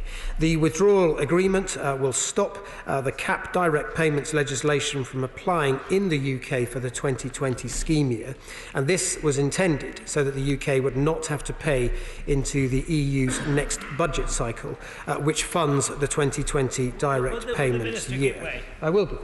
I'm going to try again once more on this issue that we are paying for. We won't be paying into the Common Agricultural Policy for our part of the money that comes back to us, but will we be actually paying the amount we paid before, which was actually contributing for the CAP across the rest of the European Union? Well, I'm sorry that I wasn't able to make that address that point raised by my honourable friend in previous stages of this bill. But it is the case that we will not be contributing to the next multi-annual financial framework. We will not contribute to the 2021 budget. And therefore, not only will we not be contributing and getting back money for our farmers, we will pay that ourselves. We will not be paying in this scheme year for EU farmers, since we won't be contributing to that part of the budget. In summary, Madam Deputy Speaker, I'm pleased that this bill is making its passage so that we can ensure that our farmers in each and every part of the UK have the certainty they need as we leave the CAP and embark on our new ambitious programme. This bill has received legislative consent motions from every part of the UK, including Northern Ireland, even though that they have only just recently formed a new administration. I concur with the points made by my honourable friend, the member for Strangford, in an earlier stage of this bill. The question is that the bill be now read a third time. Luke Pollard. Thank you, Madam Deputy Speaker, and thank the Minister for effectively repeating what he said at the Committee of the Whole House. There is cross-party support for this bill, but as my honourable friend from Cambridge said in his remarks a moment ago, that doesn't mean there aren't some issues with this bill that it's worth highlighting. As I did at the second reading, Madam Deputy Speaker, can I declare an interest that I am a very proud brother of a sheep farmer in Cornwall, in fact just up the road from the Minister's own constituency, farming in rare breed sheep, who's married to a beef farmer who is again just up the road from the Minister.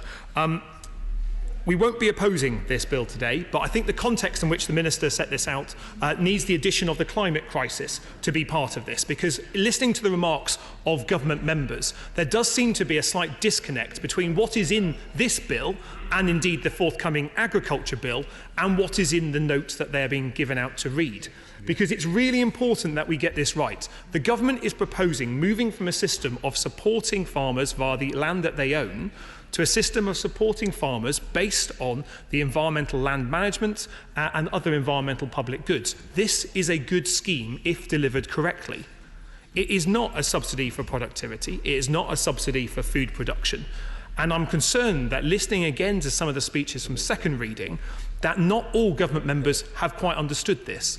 And so I would encourage colleagues to consult with the recently re-elected chair of the Environment, Food and Rural Affairs Select Committee, which I'd like to pass on my congratulations. It's always good to see members from Devon and high places of authority, because actually it's important we get this right. Because if we are fighting on the wrong pitch, we can't do the decent job of scrutinising what would be the biggest fundamental changes to our agricultural system since the Labour government's introduction of the Agriculture Act in the 1940s. That's why we need to make sure that this is done properly. And I believe that the Minister could address elements that have been raised by his own side, and indeed my honourable friend, member from Cambridge, in not only looking at the future of the Rural Payments Agency, and I believe the honourable member from Dorset raised some valid concerns about the culture of the Rural Payments Agency. I commend the work of the officials there who have been working under immense pressure, not only because of the potential changes in the way that the CAP has worked, but because their budget has gone down from 237.6 million when the Conservatives came to power in 2010 to just 95 million in 2017-18. If we are to change our agricultural system, the culture of those organisations that work in agriculture will also need to change, and that will need to be properly scrutinised and given time to bed in. The amendments that we had proposed earlier that would have given ministers slightly more availability in terms of leeway to look at this, I think would be worth the minister considering again. And I think this does need to be seen in concert with the agriculture bill. Now, I appreciate that the minister himself said that time is of an essence, and indeed it is in terms of doing this. But time has not been of an essence over the last 14 months as ministers sat on the agriculture bill and sat on the fisheries bill and the environment bill. They've been very taking it easy, laid back with a pedestrian attitude when it comes to that. And so I think it is somewhat cheeky but appropriate of the Minister in this context to say that parliamentary scrutiny can't be delivered now because we've taken so long to get here. That, I say to the Minister, I think is an excuse that needs a little bit more work, because we do need to guarantee that Henry VIII powers aren't being used disproportionately. I fear in this case that is a setting where they should have been used in a slightly different manner. But actually we do need to get this right. There's also elements of this about how we can support the rare breeds and the other items that were discussed at second reading that weren't mentioned in the committee stage of this bill, which I still think are issues of concern for our rural communities. Not only hill farming that I mentioned before, but also the issues of crofters raised by colleagues in the Scottish National Party as well, to make sure that those specific types of farming are supported in any extension or any new form of agricultural support that comes in the future. I know the Minister has a timeline that he wishes to reform agricultural support in the next few years or so, but by loading all the changes towards the end of that process and not at the start of it, we are giving farmers notice that there will be considerable changes at the end of that period, but not enough time to get it right. And I think there were points raised by the colleague from the Liberal Democrats who spoke about the importance of the ELM scheme and getting the ELM scheme right. Now, this is a technical detail that I'm not sure everyone has been following, but if we are to get this right, it is really important that the ELM schemes are properly looked at, properly scrutinised and given time to not only see what the consequences are, but for them to be improved before they're rolled out on a large-scale basis. Now, I think that is an area where there is a willingness from the farming sector to work with ministers to get this right, knowing that the public money for public goods approach is a philosophy that is supported by many in the farming communities. But what it can't be is a new philosophy, a new approach, a new funding system implemented too fast without the proper time to bed it in, to improve it, to make sure it all works. And that's where I think the Minister is speeding through this bill, when we could have the option of looking at whether the system needs to be extended for a further year in due course. I'll be giving way. Just on that point of how important it is that the transfer takes place, does he also feel it's very important that the markets we have for our sheep, and the honourable gentleman who spoke earlier on, and the member for Carmarthen East also referred to the 95% of lamb produce that goes out of Wales. In Northern Ireland it's 97%. It's very important we hold those markets where we can sell that stuff in the meantime of the changes coming in. Yeah. Well, I thank the honourable member for that comment. And I think this goes to the heart of some of the debates that might transition into the agriculture bill discussion, because I want us to see a farming system that reflects the climate crisis that we have at the moment, that takes due cognizance of food miles and the carbon intensity of importing food from one side of the planet to another, where our homegrown local produce is of an exceptional quality, is something that we can be very proud of. And I think we need to recognise that actually, as a West Country MP, indeed the Minister is another West Country MP, the South West creates some of the most fantastic foodstuffs in the country. Indeed, there are representatives right around the country that have their own produce that they can be very proud of.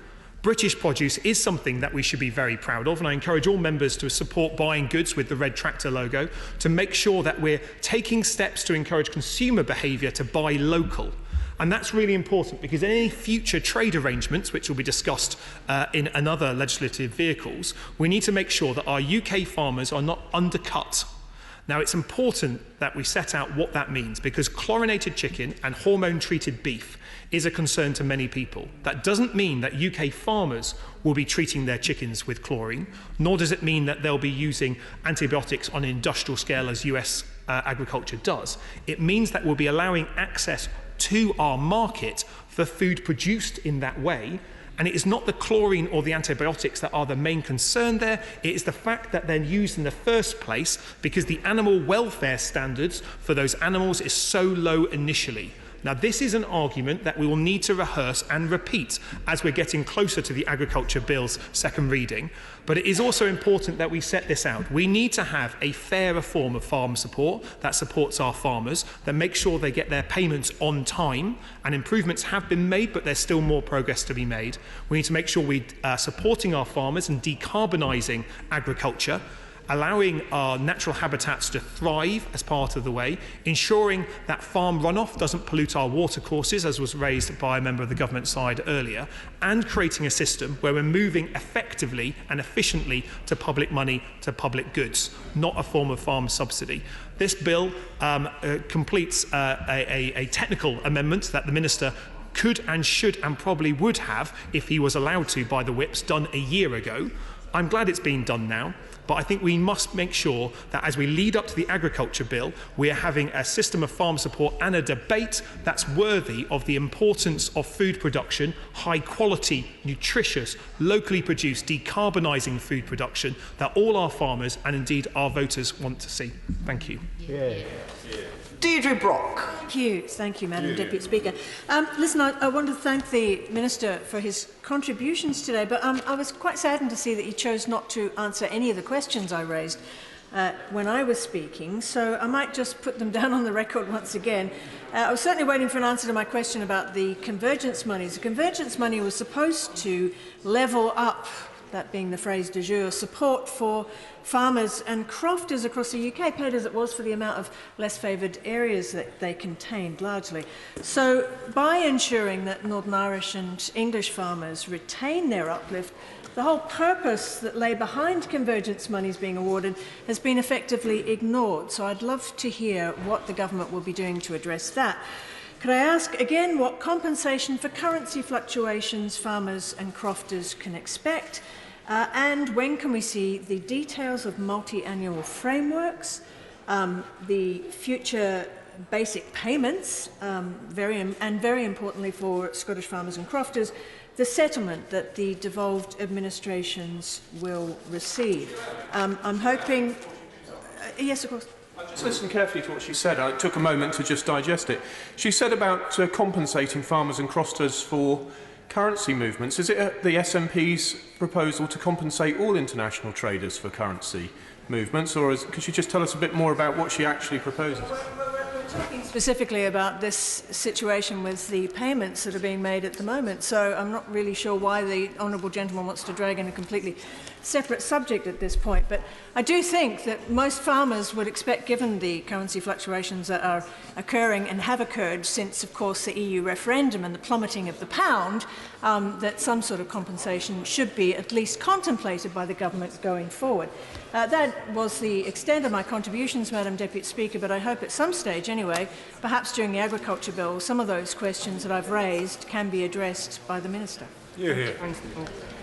Tim Farron. Thank you, Madam Deputy Speaker. And to add to comments others have made, this is undoubtedly a necessary piece of legislation, and we certainly won't seek to oppose it. It is a small amount of certainty in a sea of uncertainty for our farmers, and certainly for mine in Cumbria.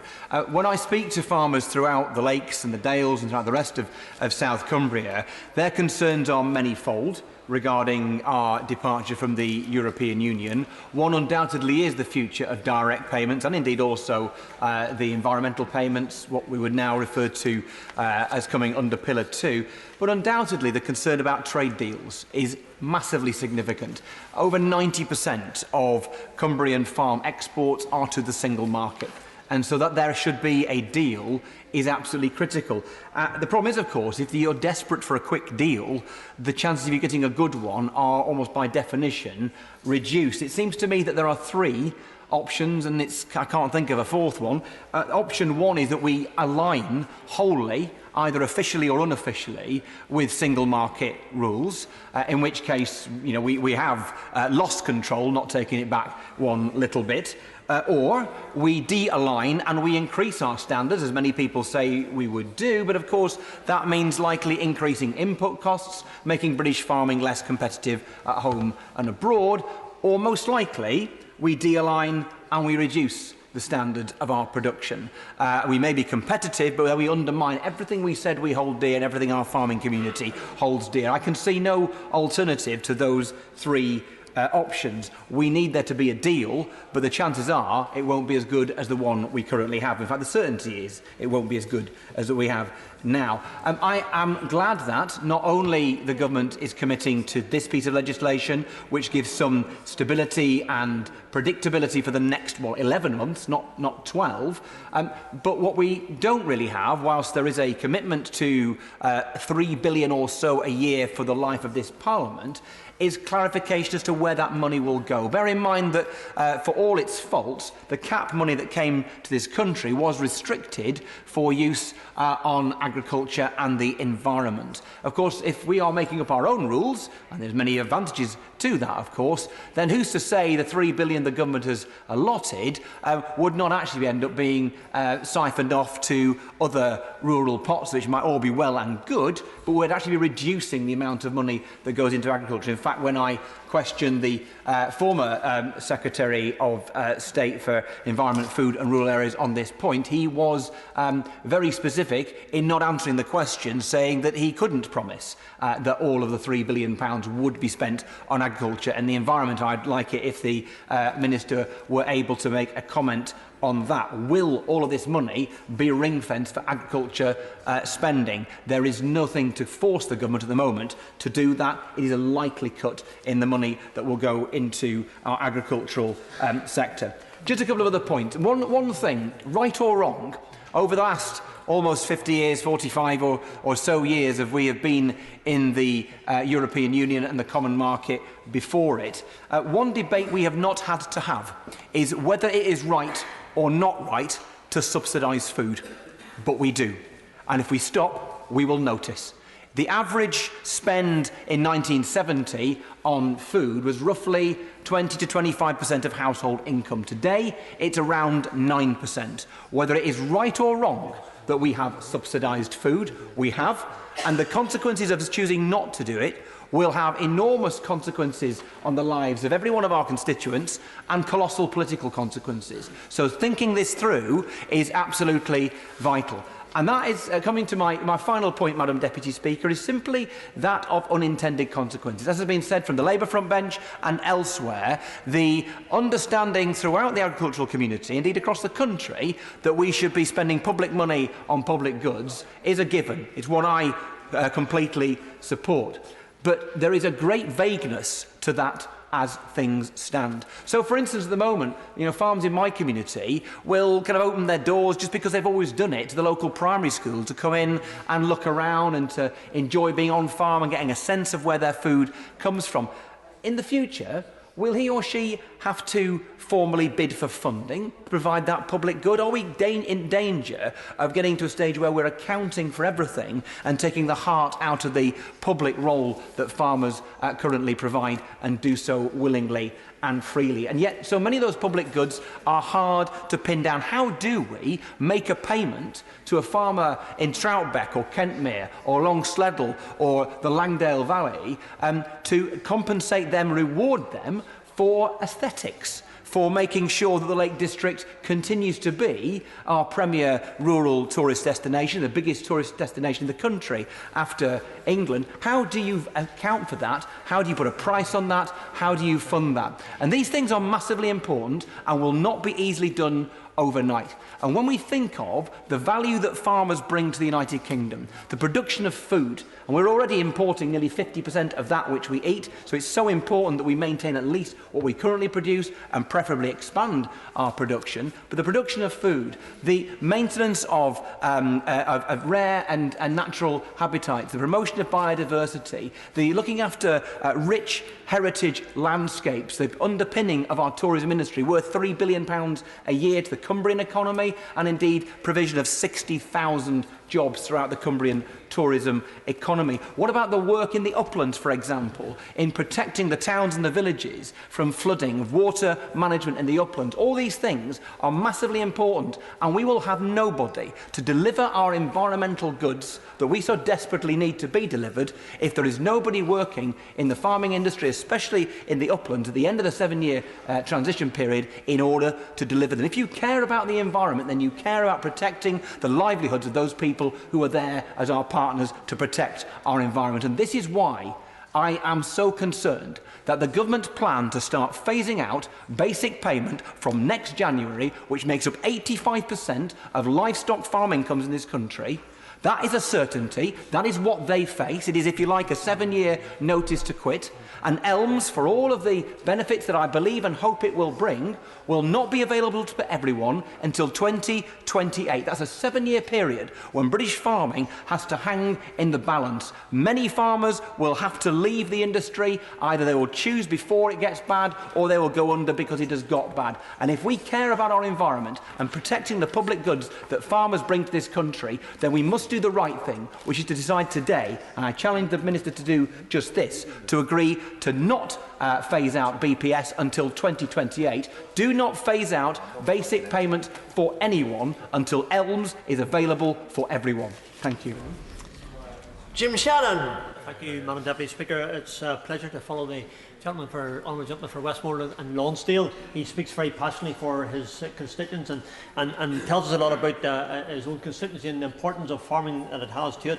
He speaks of the high quality product that his farmers produce. So I just want to say very quickly in this third reading, Madam Deputy Speaker, that my farmers in Strangford equally produce some high quality food, and that high quality food that they produce goes all over the world. One of those examples, of course, is a milk product that goes into Lakeland dairies and then travels as far as China. And the Minister, not the Minister here, but the Minister of International Trade Development, he secured or helped secure a contract with Chinese authorities for over a 5-year period of £250 million of that produce.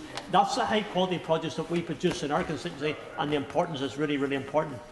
Would you give way on that? I'm quite happy to, yeah. And would you accept that whilst it is important that any payment system to farmers be directed towards protecting the environment, the rural environment, it's equally important that there should be no disincentive in producing high quality food? I thank my honourable friend and colleague for his intervention, and I agree wholeheartedly with what he's just said. I wanted to mention about the environmental projects and where the direct payments have made that happen across Northern Ireland. Really, really important.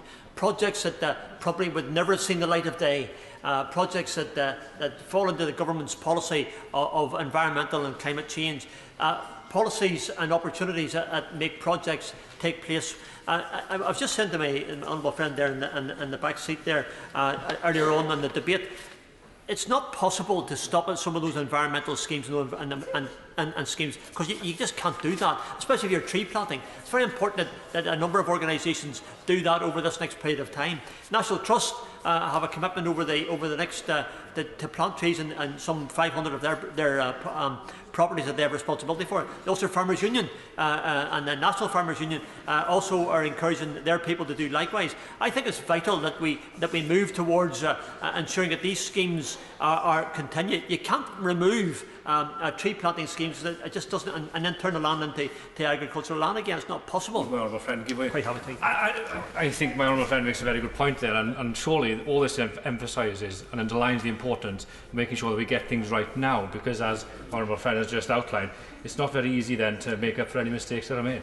Yeah, absolutely not. But I mean, what I think government and the Minister has done here today, and done, can I say, in an extremely helpful way, has ensured that all the regional administrations, whether it be Scotland, whether it be Wales, whether it be Northern Ireland, are part of that project, part of the scheme of going forward together.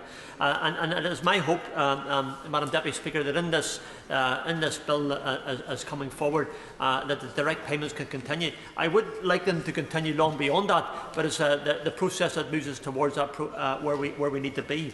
I think it's very important that in Northern Ireland, and the chair of the DEFRA committee referred to it earlier on. I want to conclude with this comment. In Northern Ireland, we have a history, a tradition of small farms. My farm, which we have in our family, is only 62 acres. Farms are getting bigger now because they have to move forward. But I think it's really important that this scheme, the direct payment scheme, enables small farms to be viable. to make them sustainable for the future, for years to come. Because many of those, myself included, and many others probably across all of Northern, were reared in that farm of 60, 70 acres, and their children went to school, and the whole life was sustained in that. Really important for the future as we move forward that Northern Ireland and those small farms can be sustained, can be viable, and can have a future. And we wish to have that future within the United Kingdom of Great Britain and Northern Ireland. We don't want to be any different. We want to be treated the same in Grey Abbey, where I live, as it is in Gloucester or anywhere else. Thank you, Madam Deputy Speaker.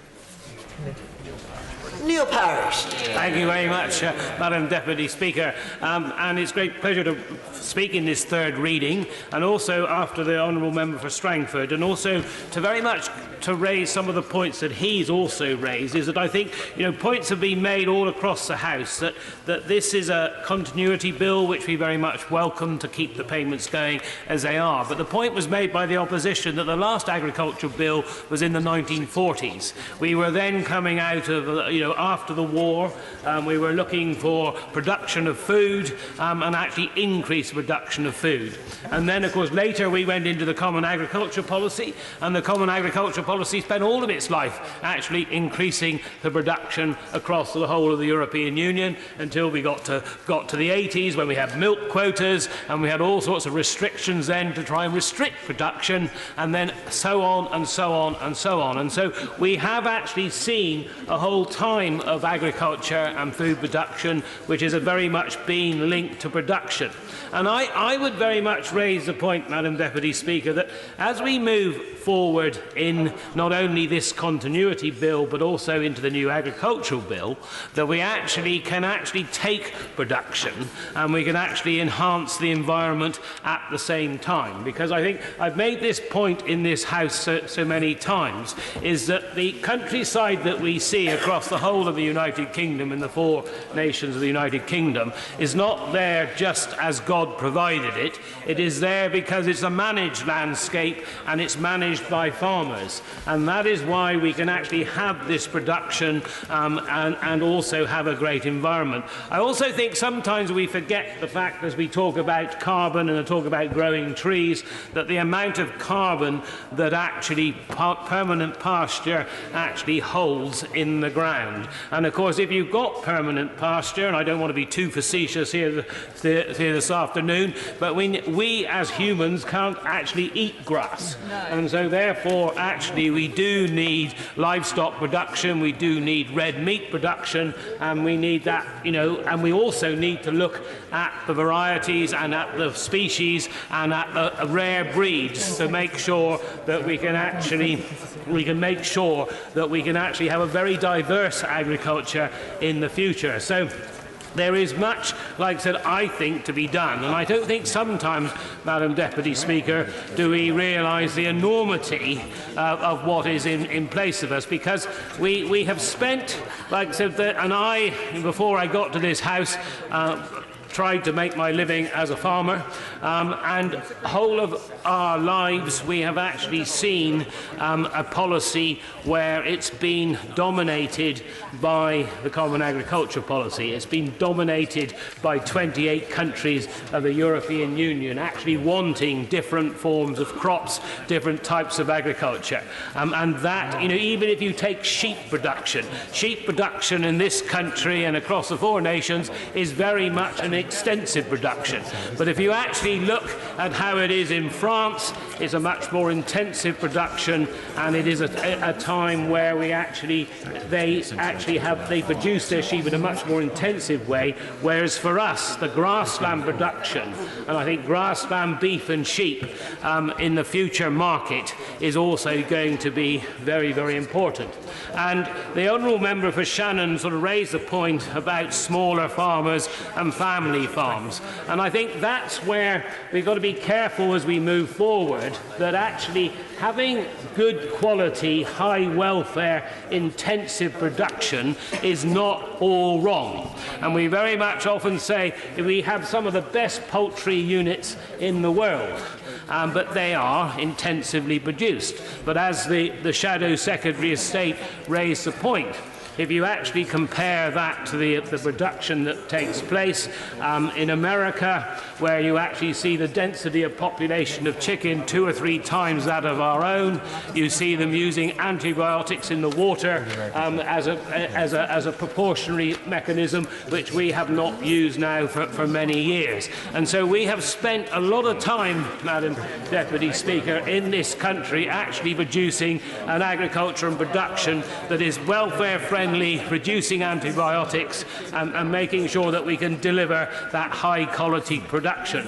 What we don't actually want to see, not only in any future agriculture bill or certainly in any new trade deal, do we want to see that those high standards of welfare being watered down in any mechanism to get a trade deal across the Atlantic, dare I say. And so therefore it is absolutely key that as we move not only from the continuity of payments bill but also to the new agriculture bill, that we don't take our eye off the fact that we do actually need to have that good trade deal, because the point is being raised here that while we talk about payments this afternoon and the continuity of payments, there are many farmers out there, especially in the poultry sector, that don't actually receive any payments at all.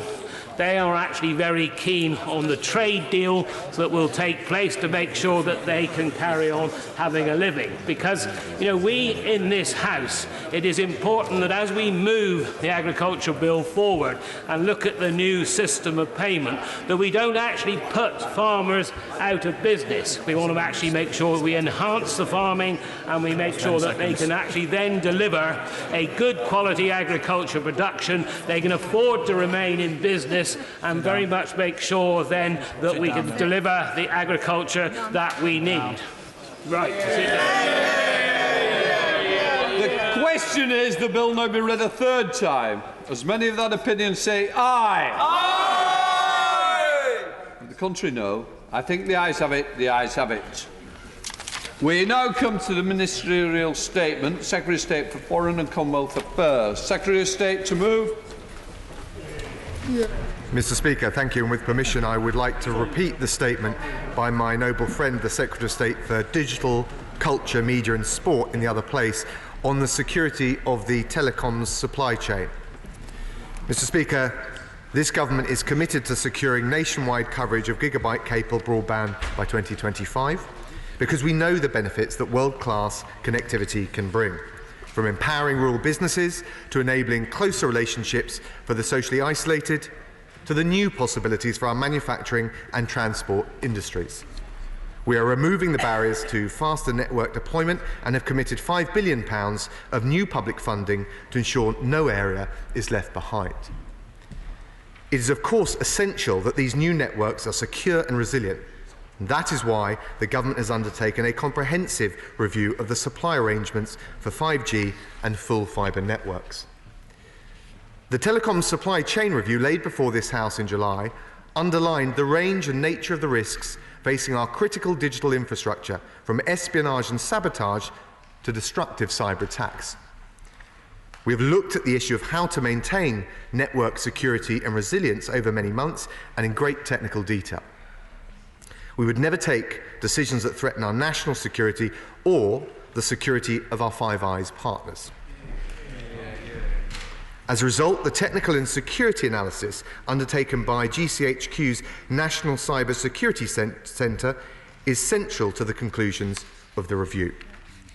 Thanks to their analysis, we have the most detailed study of what is needed to protect 5G anywhere in the world.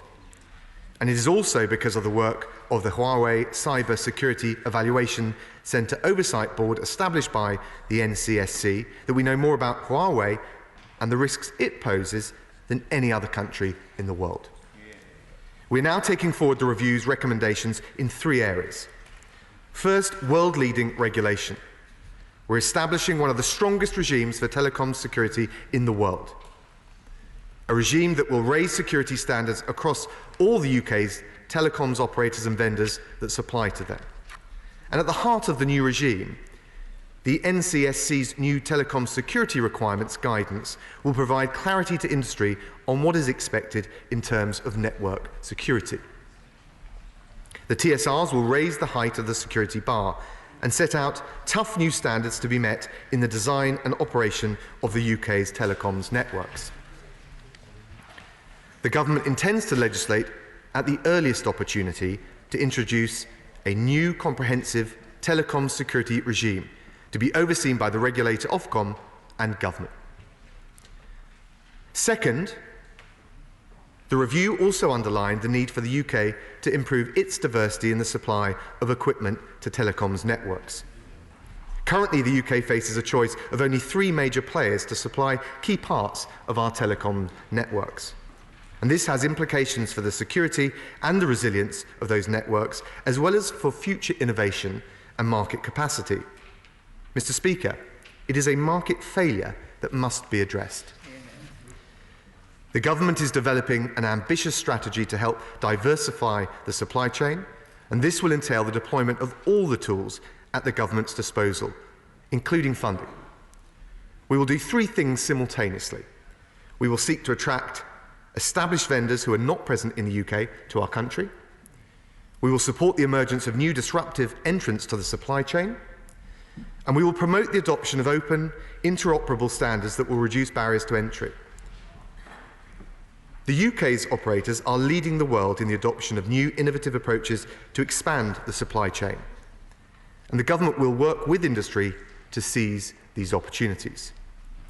And we will also partner with like-minded countries to diversify the telecoms market, because it's essential that we are never again in a position of having such limited choices when deploying such important new technologies.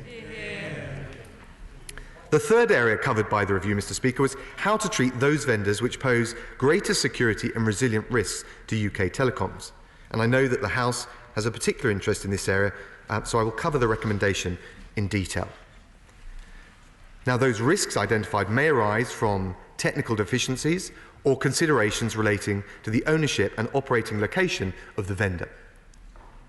As honourable members may recall, the government informed the House in July that it was not in a position to announce a decision on this aspect of the review. Well, we have now completed our consideration of all this information and analysis from the National Cyber Security Centre, industry and from our international partners. And today I'm able to announce the final conclusions of the telecom supply chain review in relation to high-risk vendors. Mr. Speaker, in order to assess a vendor as high risk, the review recommends a set of objective factors are taken into account.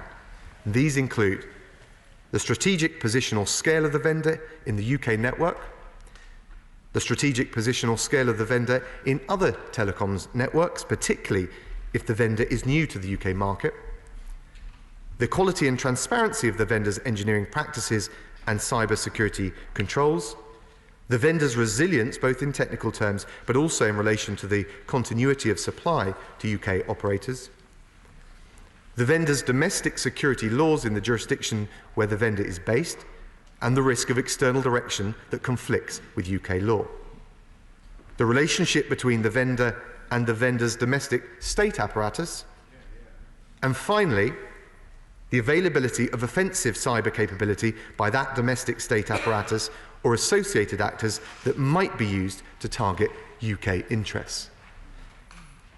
To ensure the security of 5G and full fibre networks, it's both necessary and proportionate to place tight restrictions on the presence of any companies identified as high risk. The debate is not just about the core and the edge of networks, nor is it just about trusted and untrusted vendors. The threats to our networks are many and varied, whether from cyber criminals or state-sponsored malicious cyber activity. The most serious recent attack on UK telecoms has come from Russia, and there is no Russian equipment in our networks. The reality is that these are highly complicated networks relying on global supply chains where some limited measure of vulnerability is almost inevitable. The critical security question is how to mitigate such vulnerabilities and stop them damaging the British people and our economy. For 5G and full fibre networks, the review concluded that, based on the current position of the UK market, high-risk vendors should be, first of all, excluded from all safety-related and safety-critical networks in critical national infrastructure. Secondly, excluded from security-critical network functions. And thirdly, limited to a minority presence in other network functions up to a cap of 35%. And be subjected to tight restrictions, including exclusions from sensitive geographic locations. Mr. Speaker, these new controls are also contingent on an NCSC-approved risk mitigation strategy for any operator who uses such a vendor. We will legislate at the earliest opportunity to limit and control the presence of high-risk vendors in the UK network and to allow us to respond as technology changes. Over time, our intention is for the market share of high-risk vendors to reduce as market diversification takes place. And I want to be absolutely clear that nothing in this review affects this country's ability to share highly sensitive intelligence data over highly secure networks, both within the UK and with our partners, including the Five Eyes. GCHQ have categorically confirmed that how we construct our 5G and full fibre public telecoms network has nothing to do with how we share classified data. And the UK's technical security experts have agreed that the new controls on high-risk vendors are completely consistent with the UK's security needs.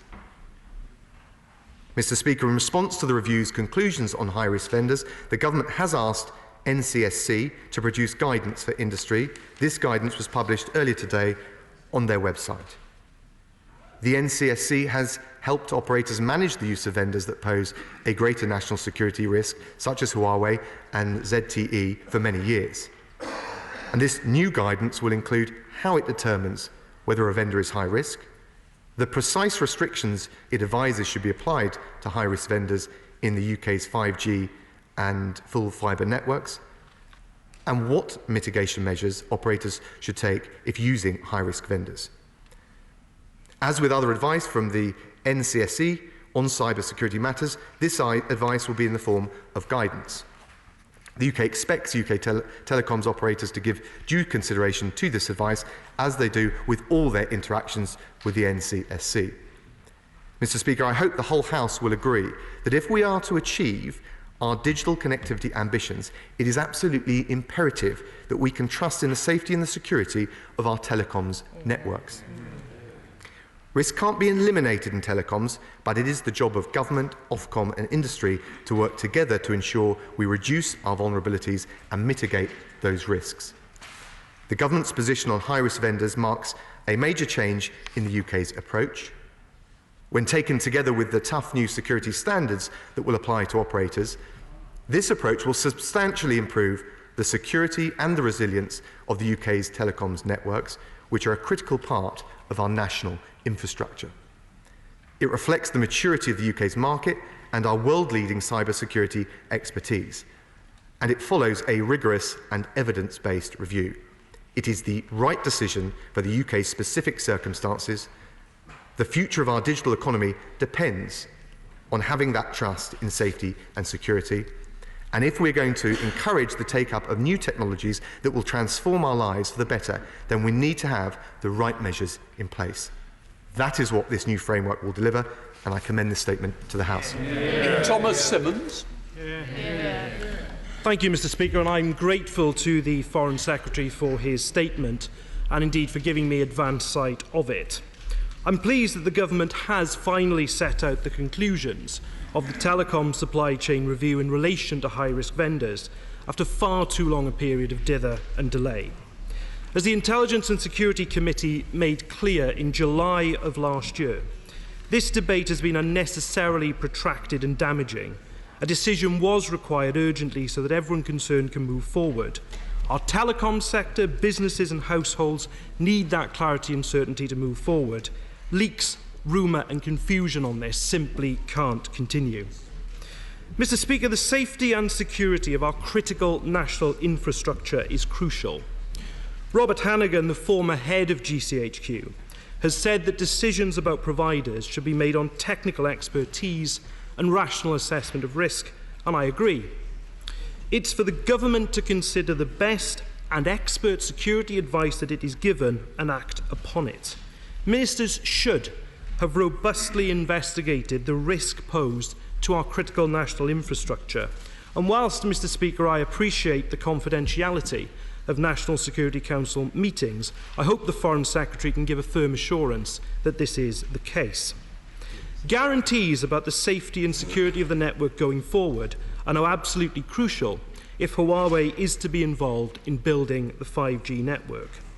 It is for ministers to make decisions in our national interest now and going forward, and never to be held hostage by shifting transatlantic geopolitics. A rush by the government to throw itself into the arms of President Trump to secure a trade deal must not govern everything that it does. And there is a wider point here. Mr. Speaker. As we assess potential risk to our critical national infrastructure, whether it's from Huawei or indeed anywhere else, we should be ensuring that the UK network is constructed in such a way that it is in the best possible condition to withstand attacks wherever they come from. Resilience in the network is essential, irrespective of this decision or indeed about any other 5G provider, and I hope the Foreign Secretary will provide reassurance on that. Huawei is in any event already embedded in the 4G network, and there is a wider question that after a decade of successive Conservative governments, we do not have our own capacity to secure our critical national infrastructure and security rather than relying on other countries. Indeed, as I think the Foreign Secretary conceded, the UK has been left to choose between just 3 5G vendors.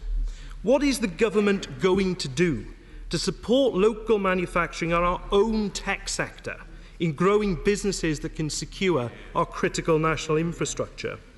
And I've heard his words today, Mr. Speaker, about market diversification, but those words are not enough. The government needs to act.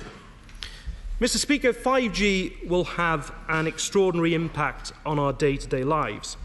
It is transformational, with faster data speeds, higher capacity and faster responsiveness. The majority of our constituents will now have access to a large number of smart devices, which every year is growing. And the 5G network will have the advantage of being able to cope with this growing capacity. 5G will shape the economy of the future. Innovative technologies of the future rely on its development, and it must progress speedily. The government's original announcement that the UK would be a global leader in 5G was back in 2017. The government has also set a target of the majority of the population being covered by a 5G signal by 2027.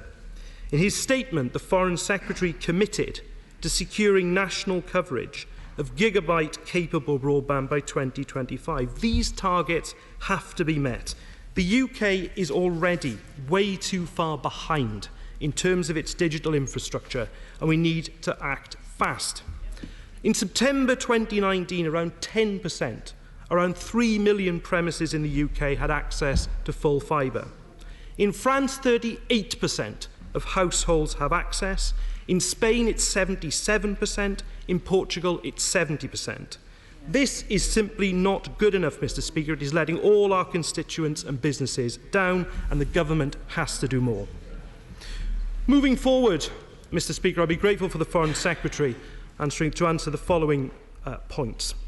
Given the concerns expressed by our Five Eyes partners, and if Huawei is to be deemed a high-risk vendor, can the Foreign Secretary again make clear and be as transparent as he can as to how that decision will not bring about risk to communication channels that are used for intelligence sharing? Can the Foreign Secretary explain how the controls will work in terms of how high-risk vendors are being deployed? How durable is the barrier between core and periphery in the 5G network, and how will that be overseen? He mentioned the Huawei Cybersecurity Evaluation Centre Oversight Board, but more detail as to how that is going to work would be appreciated. The Intelligence and Security Committee's statement on 5G suppliers of July last year set out that the government must assume all worst-case security scenarios and protect the network accordingly. Can the Foreign Secretary confirm that such contingency planning is taking place? And finally, can he also confirm when the world-leading regulations he's talked about will actually be brought before the House of Commons. Mr Speaker, the public deserve a durable, secure and reliable 5G network for the future to ensure our economy moves forward. The Government's decision today is a small step in a very long process, but they can be assured that we will hold them to account on the delivery of a secure, world-class service for all our constituents. It comes back. I'll be running this to 4 o'clock so members know where we are. Secretary of State. Thank you, Mr Speaker. Can I thank the honourable gentleman for the list of considered questions that he raised? I think he's right to do so. We've looked at this very carefully. He did express concern about delay, but I think it was absolutely right on such a sensitive decision with such a whole range of complex considerations from the commercial and the infrastructure to the security to take the time to get it right. He called in his remarks for an objective and rigorous analysis. That is precisely what has gone into this decision through the telecom supply chain review, through the analysis of the National Cyber Security Centre, and through the other work that has been done, including the Huawei Cyber Security Centre Oversight Board. As a result of this, we have a greater level of insight into the challenges and the opportunities relating to 5G than any jurisdiction in the world, and particularly the challenges in relation to high-risk vendors. He asked about intelligence considerations, and he referred to those in his remarks. GCHQ have confirmed categorically that how we construct our 5G and full fibre public telecoms networks has nothing to do with how we will share classified data. Intelligence sharing will not be put at risk, nor would it ever be put at risk by this government. And it's worth just saying that high-risk vendors never have been and never will be in our most sensitive networks. And he will have heard the public remarks by Andrew Parker, the head of MI5, who said that he has no reason to think that the UK's intelligence sharing relationship with the US will be impacted, and that the Five Eyes intelligence relationship was the strongest they've ever seen. He asked a range of other questions. The reality is that the decision that we're taking today allows us to build on what will be the toughest regime, one of the toughest regimes in the world, protecting and providing the right balance on protection of our 5G infrastructure. And as I set out in the statement, the government recognises the imperative to diversify the supply, and that will involve UK operators, making sure more challengers can come onto the marketplace. It could well involve, and it is something that we will want to look at, the international cooperation with other like-minded and close partners in order that we avoid ever having that shortfall of competition and diversity of supply in this country in the future. The honourable gentleman referred to the ambitious delivery of the 5G network and full fibre broadband. That is precisely why, first of all, we had to take the rigorous analysis and take the time to get the decision right, and secondly, why it's so important to take the right decision, which is what this government is doing today. Finally, he asked about enforcement. The initial approach will be through guidance in the way that I explained in my statement, but we are committed to bringing forward legislation as soon as possible, where we will make sure that we've got the robust enforcement to go with the rigorous regime that I set out. Thank you, Mr Speaker. I commend the government for taking a decision which protects our national security, but also recognises the interests of our economy. That is right for the UK because it recognises the construction of our networks and our capabilities and gives us the toughest regime in the world. My right honourable friend has already referenced the fact that we never have had and never will have high-risk vendors in our most sensitive networks, and that this decision has no effect on our ability to share intelligence with our allies. But my right honourable friend also referenced the current market failure. He set out the steps the UK government will take to rectify this. Will he agree with me that it is essential that our Five Eyes partners, all our Five Eyes allies, are willing to work with us and other like-minded countries to ensure the very market diversification that is in all our interests in the long term? Can I thank my right honourable friend and pay tribute to the assiduous and rigorous work that was done under her leadership and under her government, which has made possible the decision that we are able to make today. I can confirm in her words that there will be no impact on intelligence, and absolutely not only do we seek to continue to work with the Five Eyes on intelligence and indeed want to strengthen that relationship as we depart from the EU, but also in relation to dealing with the shortfall and the need to improve diversity of supply in the telecoms network. Cooperation ought to expand in that area too. Speaker, sir. The Conservative Party likes to brand itself as the party of security, but many will think that this decision is born out of weakness. It has come about as a result of short-termism and decades of underinvestment. The Prime Minister has gone for the cheapest, least secure option, but it doesn't take a genius to work out why Huawei is so competitive in cost. It's the Chinese Communist Party branded as a company, and the Conservative government has chosen low cost over security. 5G has been described as the central nervous system of a modern society, and every citizen wants to know whether the state itself can be undermined by the decision this government has made. But let us be in no doubt, 5G infrastructure from China is not safe. Under Chinese law, every Chinese company is mandated to give whatever help it is asked to give to the Chinese intelligence services, and in secret. That alone should have been enough for the Prime Minister to decide against allowing this company access.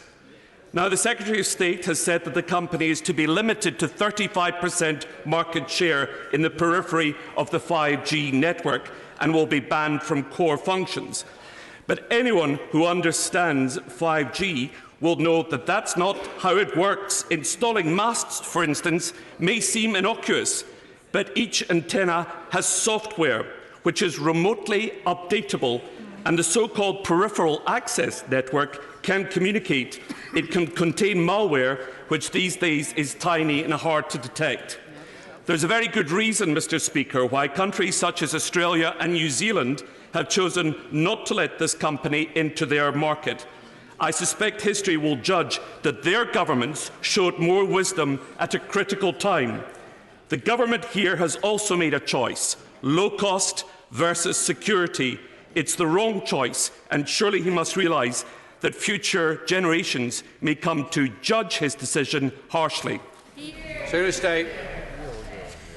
Well, thank the honourable gentleman for his statements. He questioned the rigour of the decision, but as I set out in my statement, this follows, and I think in fairness to the honourable gentleman opposite, what has been a very thorough and extended assessment through the telecom supply chain review, and also the analysis on the security side by the National Cyber Security Centre. And so I'm afraid he is at odds with all of that analysis, including those provided by the intelligence agencies into the government. He mentioned some countries that have taken different decisions. As far as I'm aware, New Zealand hasn't taken the decision that he described, so I'm afraid he's wrong on that count. And I think if he's calling for an outright ban, then he should say so. And he should also address, square on, that would, and the analysis that we've received, not be an effective way, in a targeted forensic way, of addressing the security concerns rightly identified by the review that we've conducted.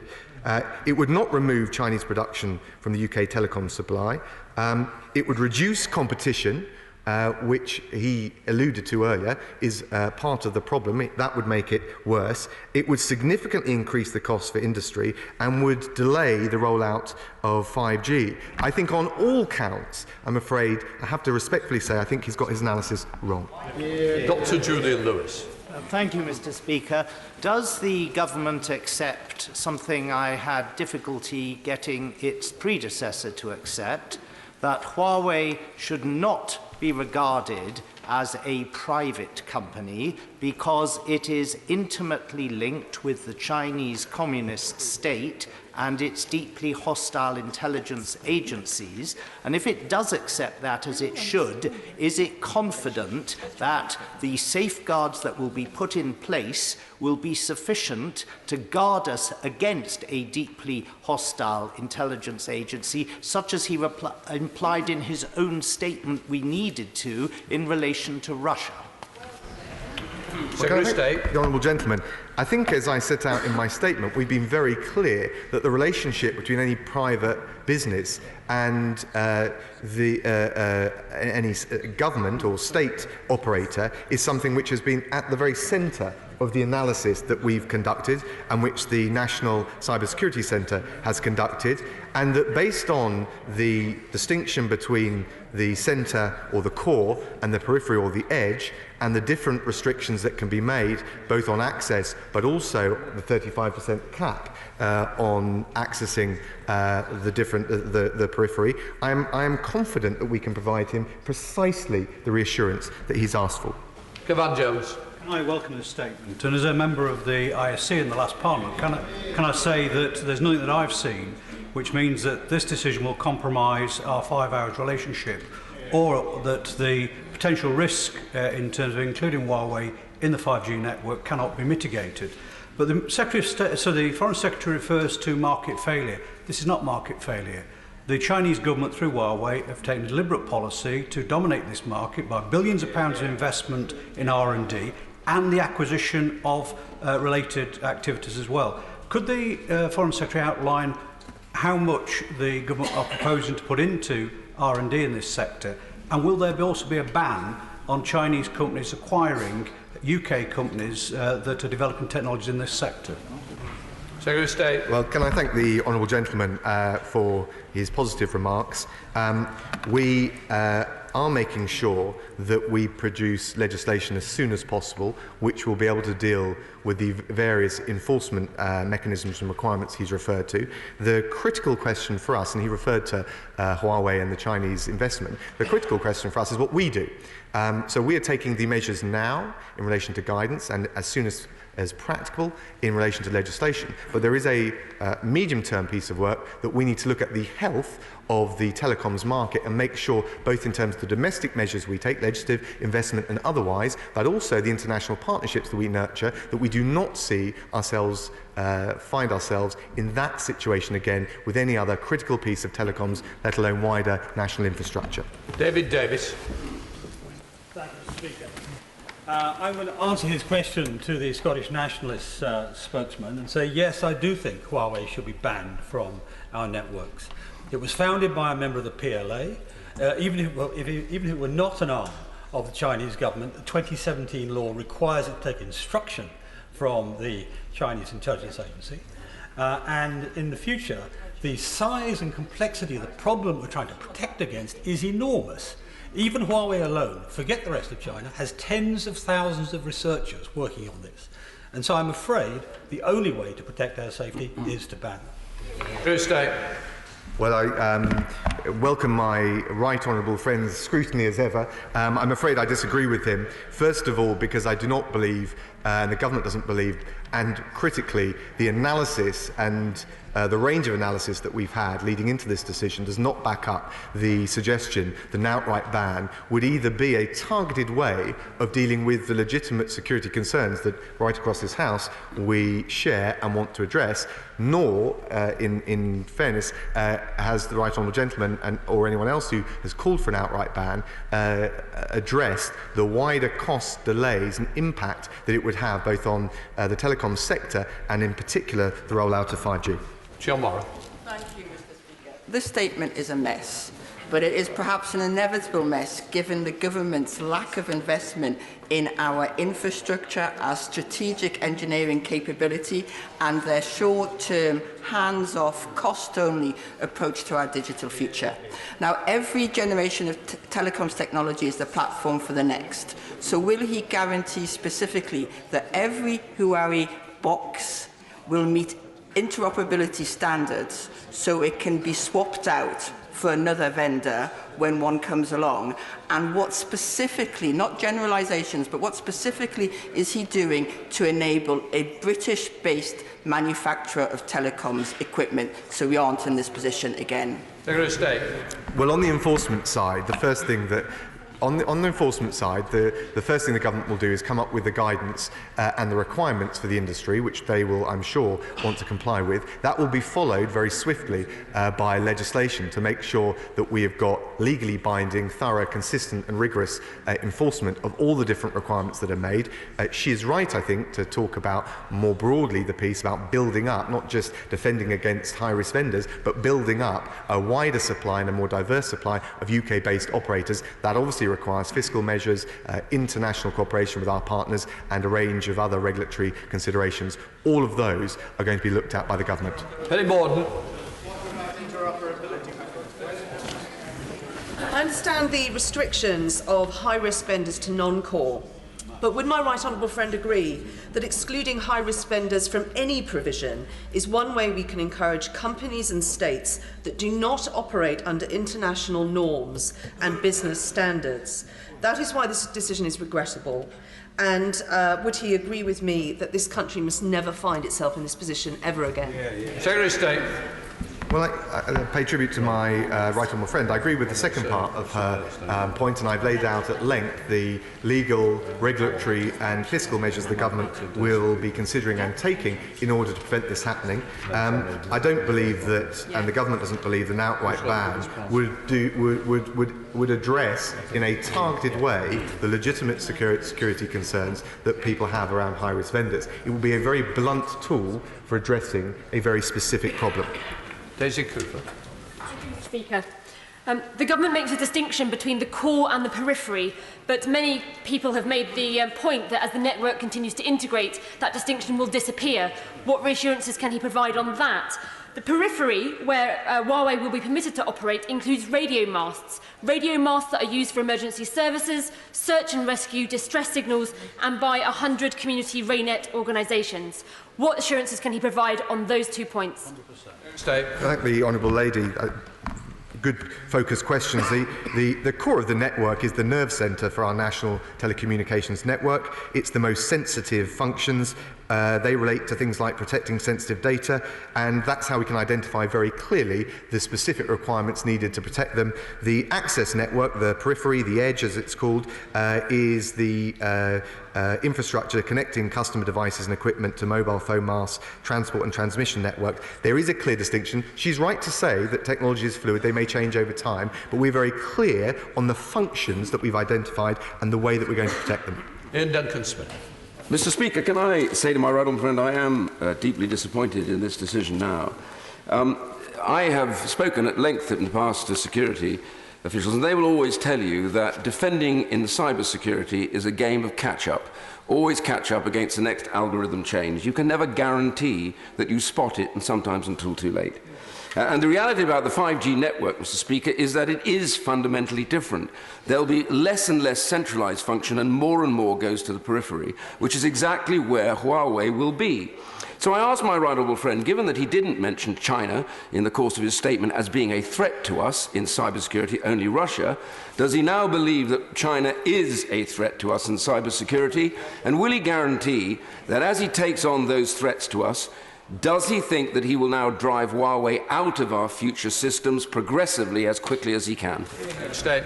Well, thank my right honourable friend. I think the government and the various statements that have been made in relation to the security risks have consistently called out China for cyber attacks and for other nefarious ways in which they risk.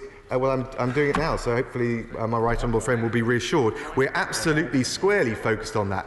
But in relation to 5G, it's important to assess very specifically in a targeted way the nature of the risk and make sure that we've got the right tools to deal with that risk. And as I said in my answer to earlier, the risk of an outright ban is a very blunt tool to deal with a very specific problem. But he's right to say we need to be very mindful as technology develops for the future. Speaker, in the discussions with the United States over the Huawei decision, did the United States administration make any linkage between our decision on this issue and a potential future trade deal between the United Kingdom and the United States? I've never had any conversation where that linkage has been made, nor am I aware of one.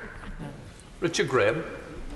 Mr. Speaker, I welcome this statement, which balances the advantages of world-class telecoms technology with the need to manage complex challenges from high-risk vendors. And I think the government's acceptance of the restrictions and regulations proposed by the National Cyber Security Centre should give us all confidence. Does my right honourable friend agree that, contrary to what some media are reporting, rather than setting us on a collision course with the US, in fact, the UK will be working very closely with the US and other Five Eyes partners to develop alternative technologies over the next few years? Secretary of State. Well, I thank my honourable friend. He's absolutely right about the challenge we face, but there is also an opportunity, specifically, not limited to, but specifically for Five Eyes partners, to look at this and see the challenge that we face in the future, not just now, work together collaboratively with business, but also with, within government, to make sure that we never find ourselves in this position again. Samuel Wilson.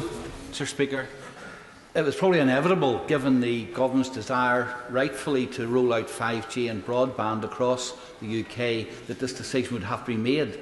But the Minister has given assurances today that he is going to try and ensure that in future we are not as dependent upon foreign technology. And yet in his statement he says that the three areas open to him are, first of all, to reduce barriers to entry. Does this decision not actually create greater barriers to entry, insofar as Huawei will have a greater grip on the market, will have economies of scale in the market, and therefore will be able to keep competitors away from the market? Seriously.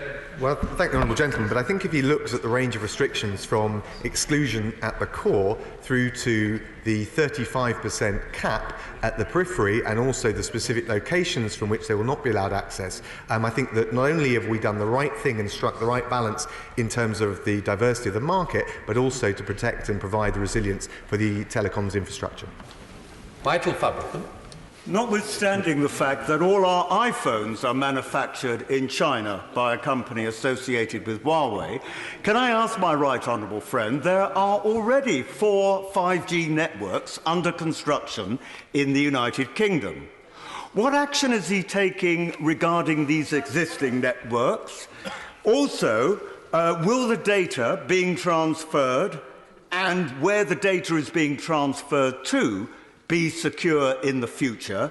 And finally, will the resilience of our 5G networks be maintained? Secretary of State. I thank my honourable friend.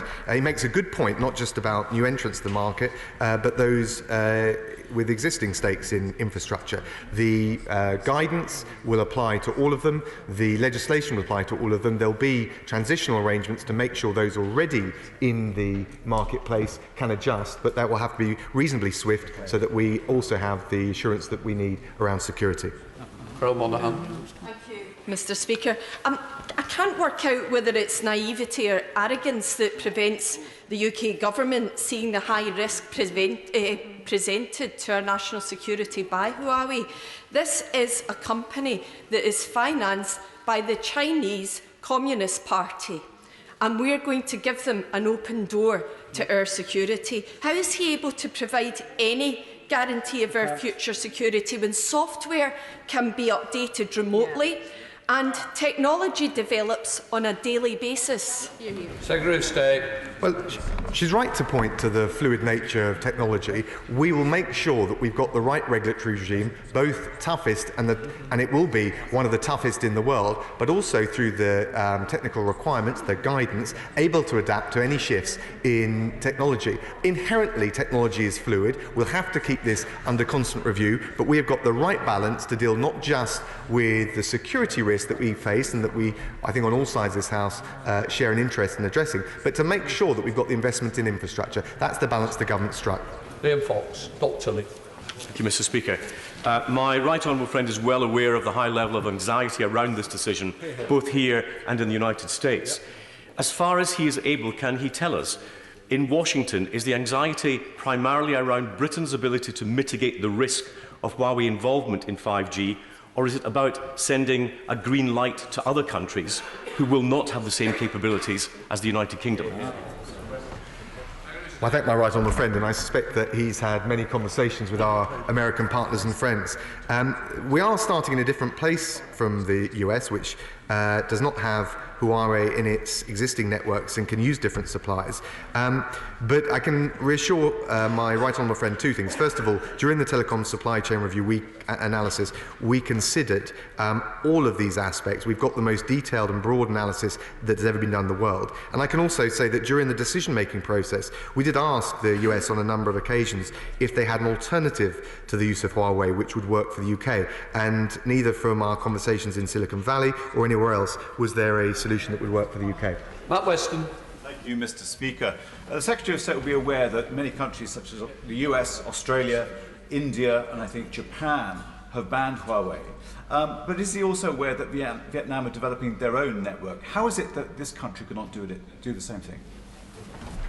Thank you, the honourable gentleman. I don't think that there's any reason why we can't, but we've got to make sure we provide the investment, provide the right market structure and level playing field, and also engage in some of those international relations and networks and partnerships that can make sure that we've got either a homegrown alternative for the future or one that's worked up with our most highly trusted partners.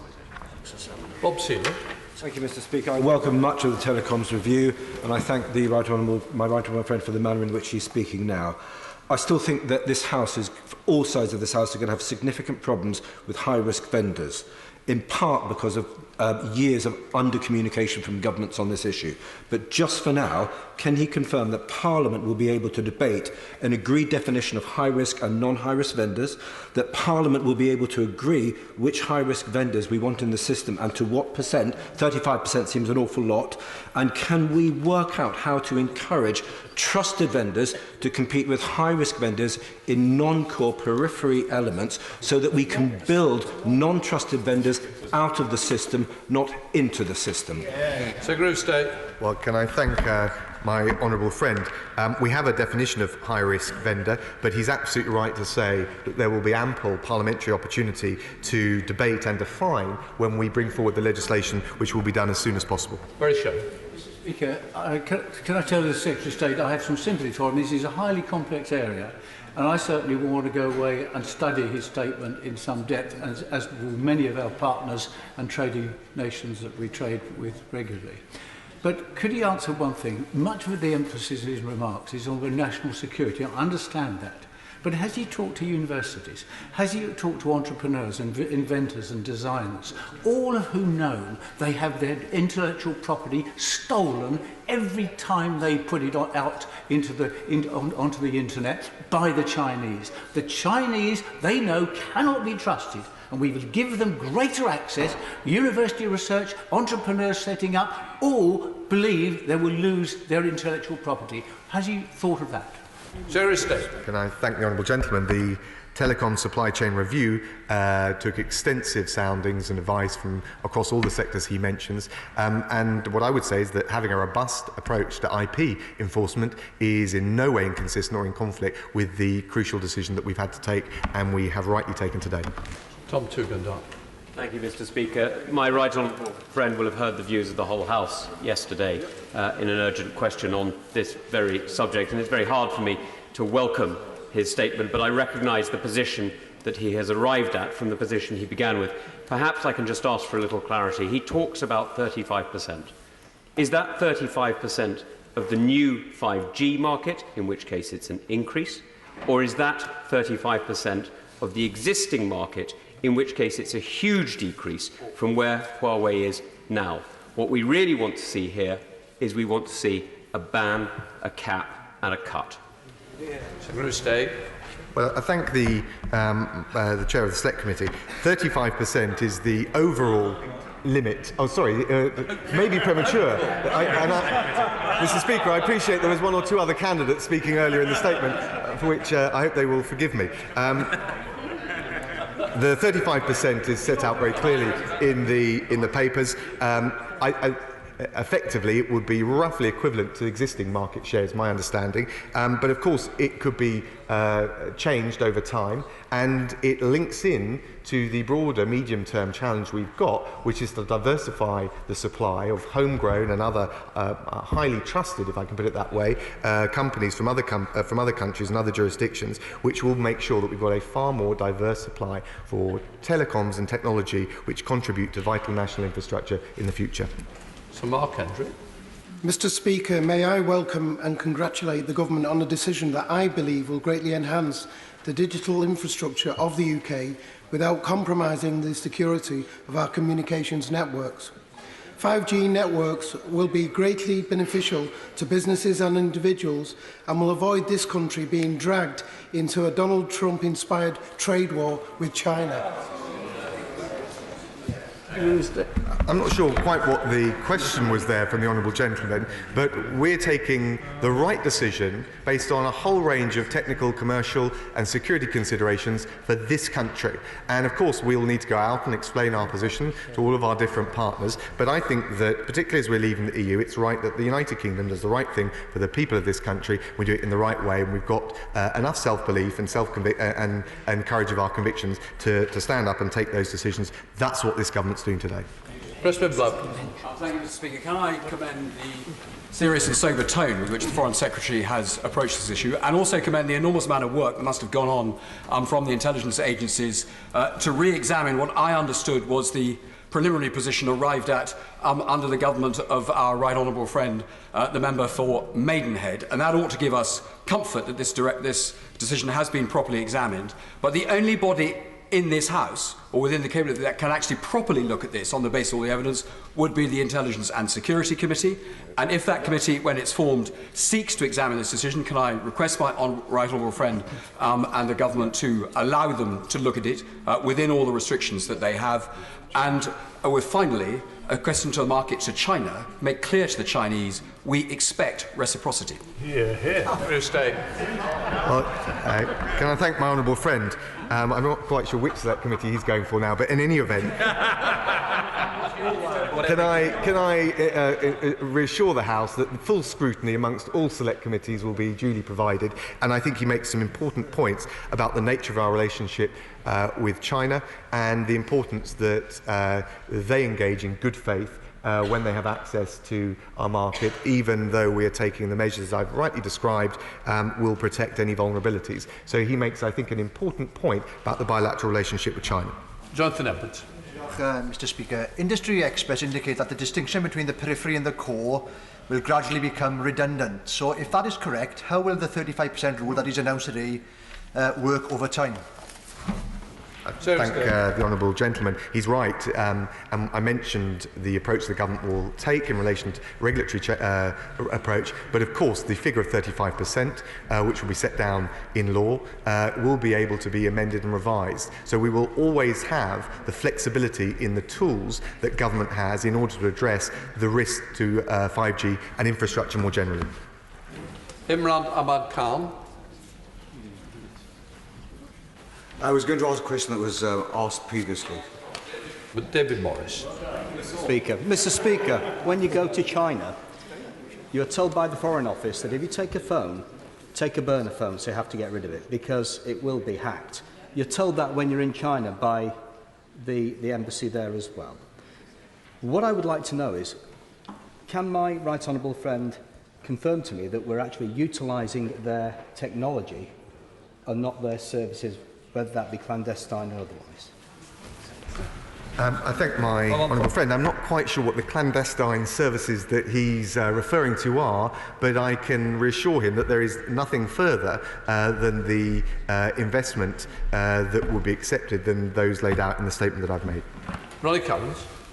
Thank you very much. I just said, in 35 years of working in IT and writing tenders for telecommunications systems and reading many, I would never in my life have considered a vendor which I judged to be high risk. Why is this government doing this? And do you really think that the resilience and integrity of UK telecoms is safe when you say in page 12, risk cannot be eliminated in telecoms? At least we try and mitigate it. That is precisely what I set out in my statement. Jeremy Wright. Thank you, Mr Speaker. The disadvantage the House faces this afternoon is that surely the most important evidence in helping the government make the decisions it's making comes from the intelligence agencies. Almost all members of this House will not see that evidence. As it happens, I have at least a version of it, and I happen to think that the government is making the right judgment on a difficult subject.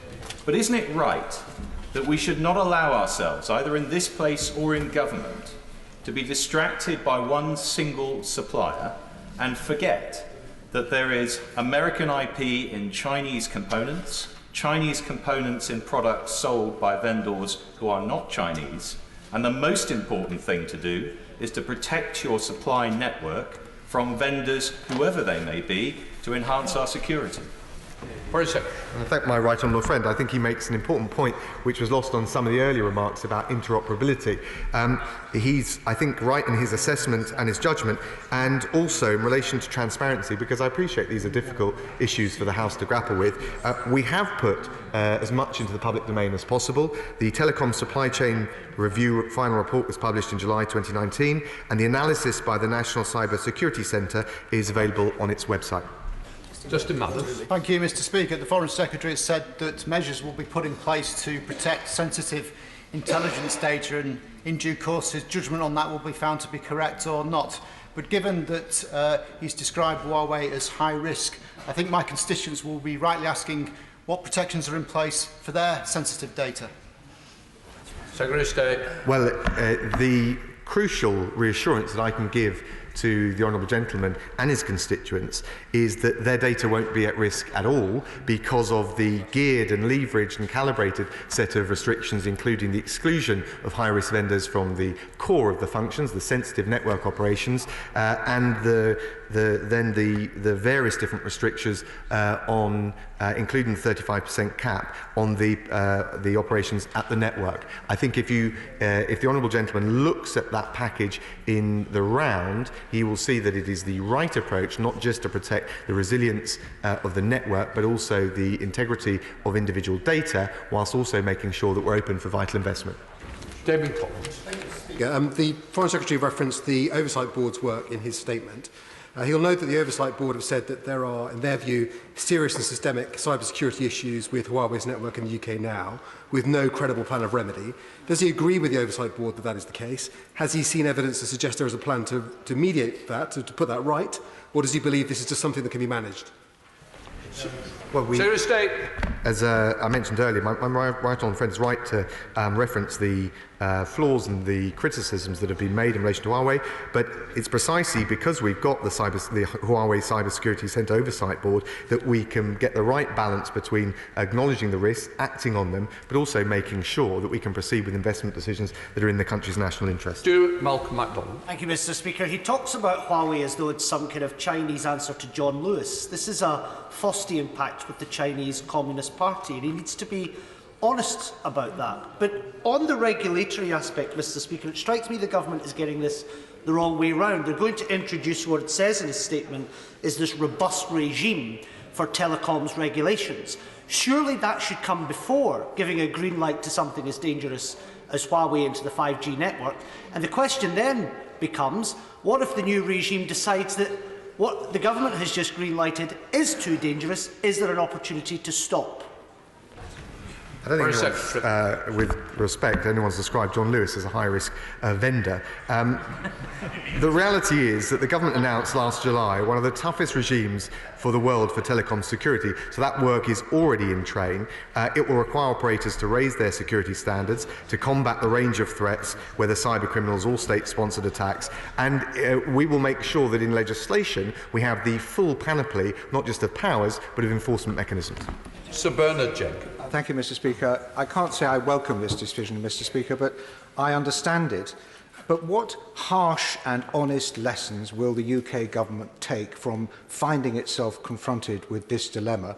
Because this administration, and indeed even the previous administration, inherited this problem from a long way back.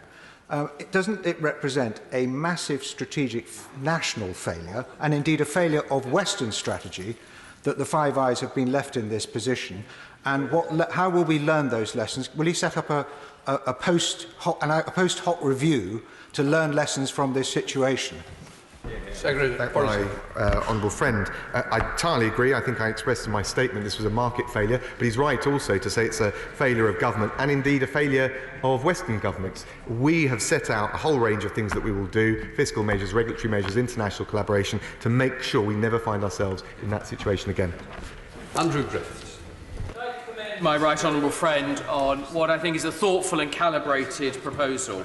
But as someone with first-hand experience of building and operating broadband networks at scale, could I ask him to consider phasing the introduction of the share cap over a number of years to allow time for industry to respond? Foreign Secretary. Well, I thank my honourable friend, and I know he's got particular expertise in this area. We can consider the cap and the issue of phasing at the point of legislation, but I do think it is important that we take these measures as swiftly as possible to show that we have got a decisive fork in the road, able to meet the challenges of investment, but also the security challenges that we face. Steve Bryan. Thank you, Mr. Speaker. The logic of what the Foreign Secretary is saying, and he talked in his statement, didn't he, about limited choices, is that if he could make this decision around rollout without Huawei, that's exactly what he would do. So as he addresses the domestic telecoms market and the market failure, which, let's be honest, is a domestic market failure, is it possible for us then to ease out this high-risk vendor? Or are we then in too deep and it's only for the future that he's addressing that failure?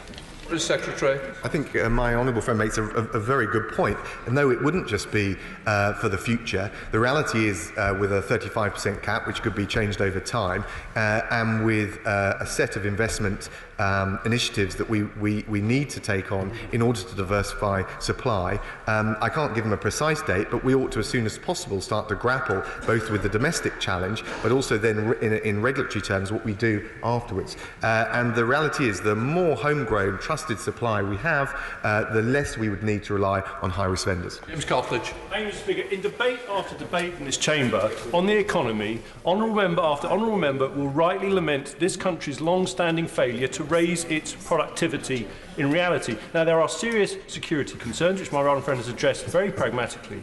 But does he agree it's hard to think of a single measure more likely to actually raise our productivity than early and comprehensive adoption of 5G?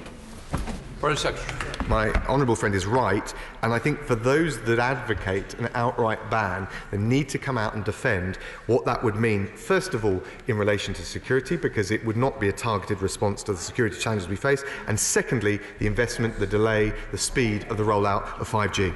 Green. Good to The National Cybersecurity Centre has published a document today online which says that the reasons behind the 35% limit on Huawei involvement in parts of the network are subtle. That's one adjective you could use. Another one might be arbitrary. Could my right honourable friend explain why 35%, and can he say over what timescale he wants to drive that number down? Foreign Secretary. Well, can I thank my right honourable friend? The two key factors that have informed the 35% figure, and he's right to say that that's a balanced consideration, have been the need for a diversity of supply in the market and the need to make sure that we have the security of the network in place. The quicker that we can bring into play more trusted homegrown alternatives, the swifter we can review the point of the 35% cap and also the point at which we reduce our reliance on high-risk vendors. And that's the equation that we're addressing. Thank you, Mr. Speaker. Can the Secretary of State confirm that any decision to ban Huawei outright would result in a possible trade retaliation from China?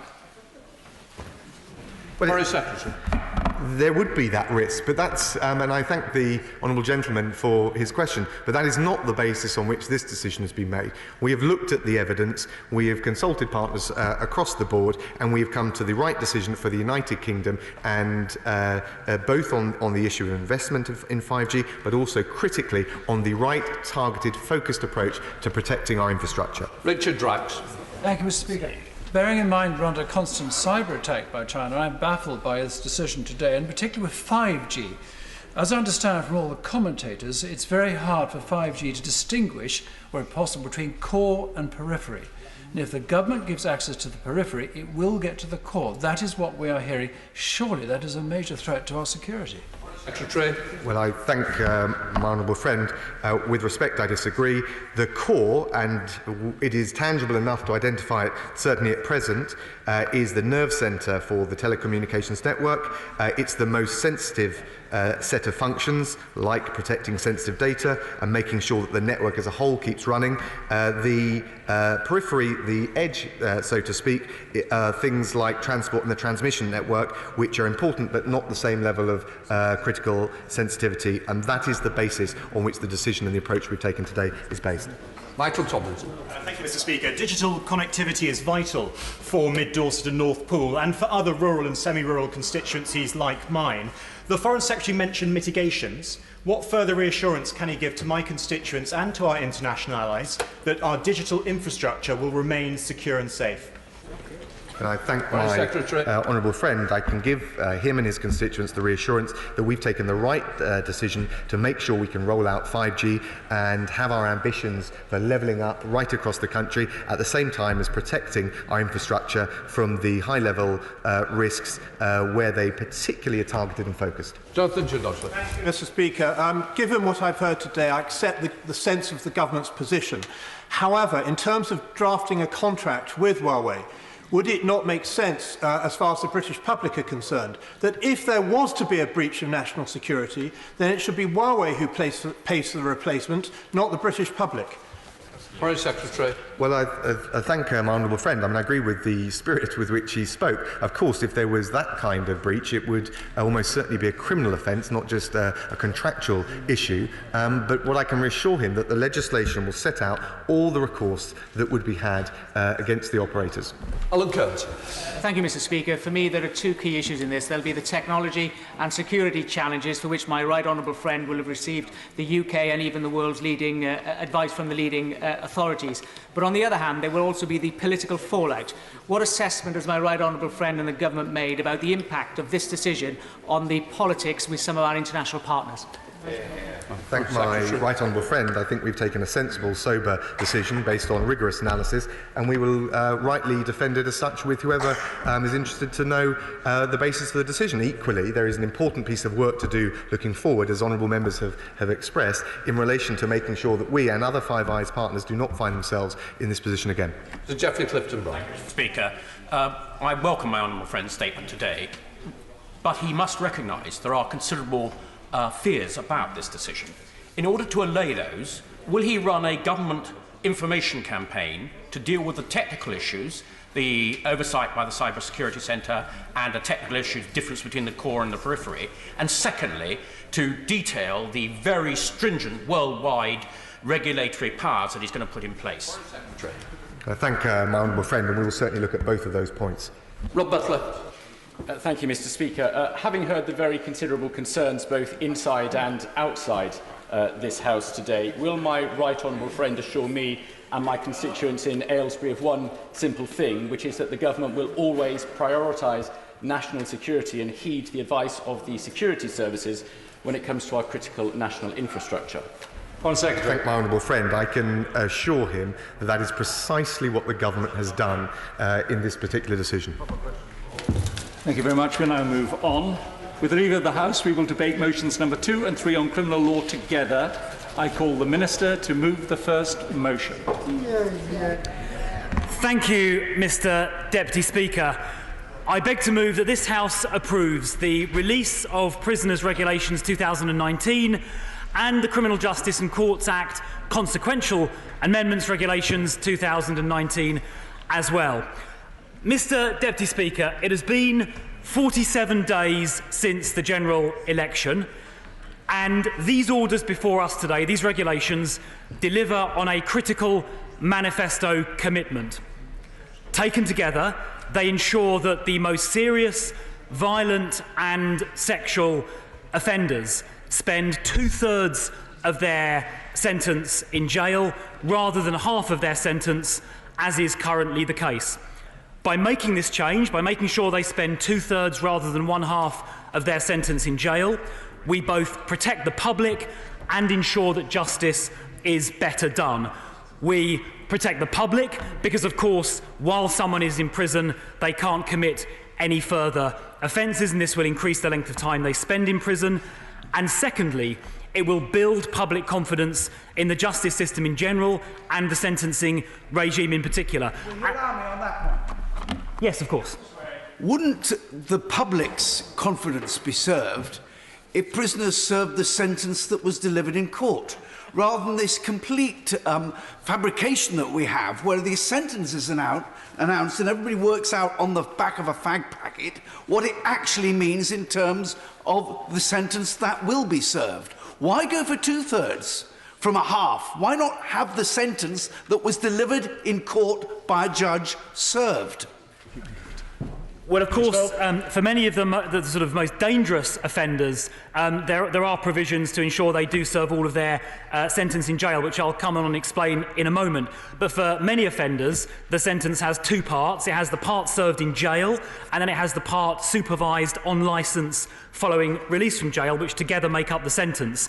But by moving the release point to 2/3 for the category of offences we're going to talk about today, it does make sure that more of the sentence is in jail and less of the sentence is supervised under licence. And I think there is a legitimate public expectation, as the Right Honourable Member mentioned a moment ago, that for certain serious categories of offender, the public do expect over half of the sentence to be served in prison rather than automatic release at the halfway point. And as the Sentencing Minister, I do get quite a lot of correspondence from the public, but also from victims of crime, asking why it is that some very serious violence and sexual offenders are released at the halfway point, which currently happens.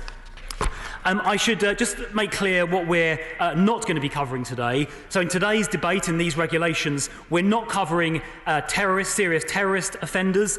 Those will be dealt with separately in a piece of primary legislation which we intend to bring forward shortly, again honouring a manifesto commitment.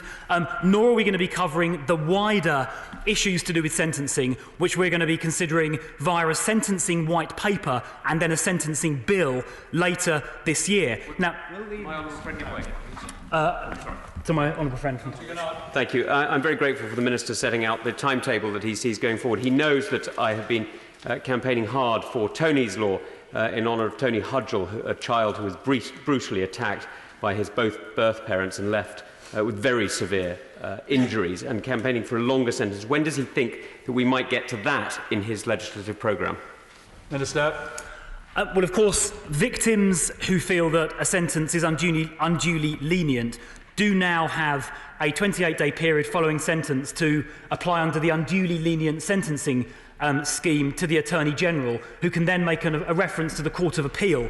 But in terms of reviewing sentencing more generally, which may well include the tragic case to which my honourable friend, the member for Tunbridge and Malling, has referred, the sentencing white paper coming forward a little later this year, to be followed by a sentencing bill, will provide him and other colleagues with an opportunity to raise those issues that go beyond the matters being considered today. And I will, of course, be listening very carefully to today's debate, where colleagues on both sides of the House may raise issues which can feed into that sentencing white paper.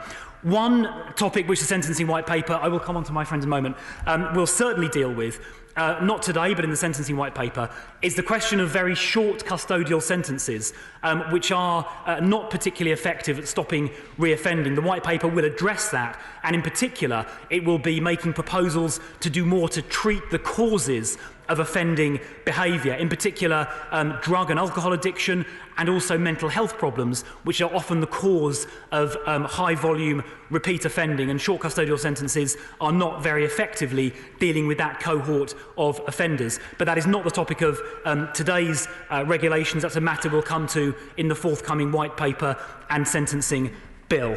I think my honourable friend from the New Forest had an intervention. Well, I'm very grateful to the Minister for giving way again, and may I just offer a refinement on the suggestion of my right honourable friend and indeed neighbour for New Forest West, and that is this. We understand why one wants to give prisoners serving a sentence an incentive to behave well in jail. But it could be achieved without this upset to the public perception that they are being told someone is getting a longer sentence than they're really getting, if in fact they were given the sentence that they're going to serve with the expectation that if they misbehave, it can be extended by a certain amount, rather than by giving them a sentence which they can reduce by a certain amount if they behave themselves in prison. That would avoid this perception by the public that the government is trying to con them into believing that the sentences that are being imposed are more severe than in reality we all know them to be. Minister. Well, I thank my honourable friend for his intervention. I should make clear, as I'll explain in a bit more detail in a moment, that the standard determinate sentences we're discussing today have an automatic release point. The current release point at 50% of the sentence isn't contingent on good behaviour, it's automatic. And we're proposing to remove that automatic release point to 2/3 as a first step. But of course, there are other things we could do in the area that the honourable gentleman has just mentioned. And certainly, in examining and investigating the clarity of sentencing decisions and how the public understand those is certainly a matter that the sentencing white paper and sentencing bill can properly look at, and I'm very grateful to my honourable friend for raising that. But I think what today's regulations do is take an area, a very specific area, where we can act quickly and we can act immediately, rather than waiting for the larger and the wider piece of work to be done later in the year. Of course, as part of that piece of work, we might well choose to go further than we're going today. But here is an area where we can act quickly, we can act decisively, and we can deliver on a critical manifesto commitment just 47 days after the general election. Of course. Thank you, Mr Deputy Speaker. I thank the Minister for giving way. During the election period, I was delivering leaflets, and a young lady came and caught me up and talked to me about her experience at the hands of somebody who had treated her absolutely heinously, alongside her friend who is a constituent of the Honourable Member for Hastings and Rye. And it was her father who was the perpetrator. He served he was given a sentence of 18 years for those heinous crimes. And they felt that justice had been done until they found out he would only serve half. And they told me that that contributed towards the fact they didn't feel that justice had been done. So the Minister wrote to me very sympathetically when I took this up. I absolutely support these changes, but can we have some solidarity in this place for those people who don't feel that justice has been served because they've watched their perpetrator serve only half of that sentence? Minister. Well, I thank my honourable friend for once again raising that case, and I completely agree with the sentiment he's expressing. Victims often, very often, do feel that when a perpetrator of a serious offence gets automatically released only halfway through the sentence, they do feel that justice hasn't been done. The regulations today are a small first step in addressing the wider problem my honourable friend refers to, and we can and we will return to the wider question and see if we can go further via the White Paper and Sentencing Bill later this year. This is very much a first step in the direction which my honourable friend and other honourable members have mentioned. Yes. I'm very grateful to my honourable friend, and I understand entirely the logic behind these proposals. But what analysis has been made of the impact upon the prison population and how many further places, if any, will be required? Well, I would expect nothing less from the honourable member from Cheltenham than a forensic and detailed question. And in fact, I do have those figures. And perhaps it would be worth now, Mr Speaker, just going through the details of how this scheme will operate and the consequential impact on the prison population and other matters. So let me start in answering the member for Cheltenham's question by just defining exactly what offences are in the scope of today's regulations. It is offences appearing in Part 1 and Part 2 of Schedule 15 to the Criminal Justice Act 2003, which could attract a life sentence. This includes offences like rape and grievous bodily harm with intent.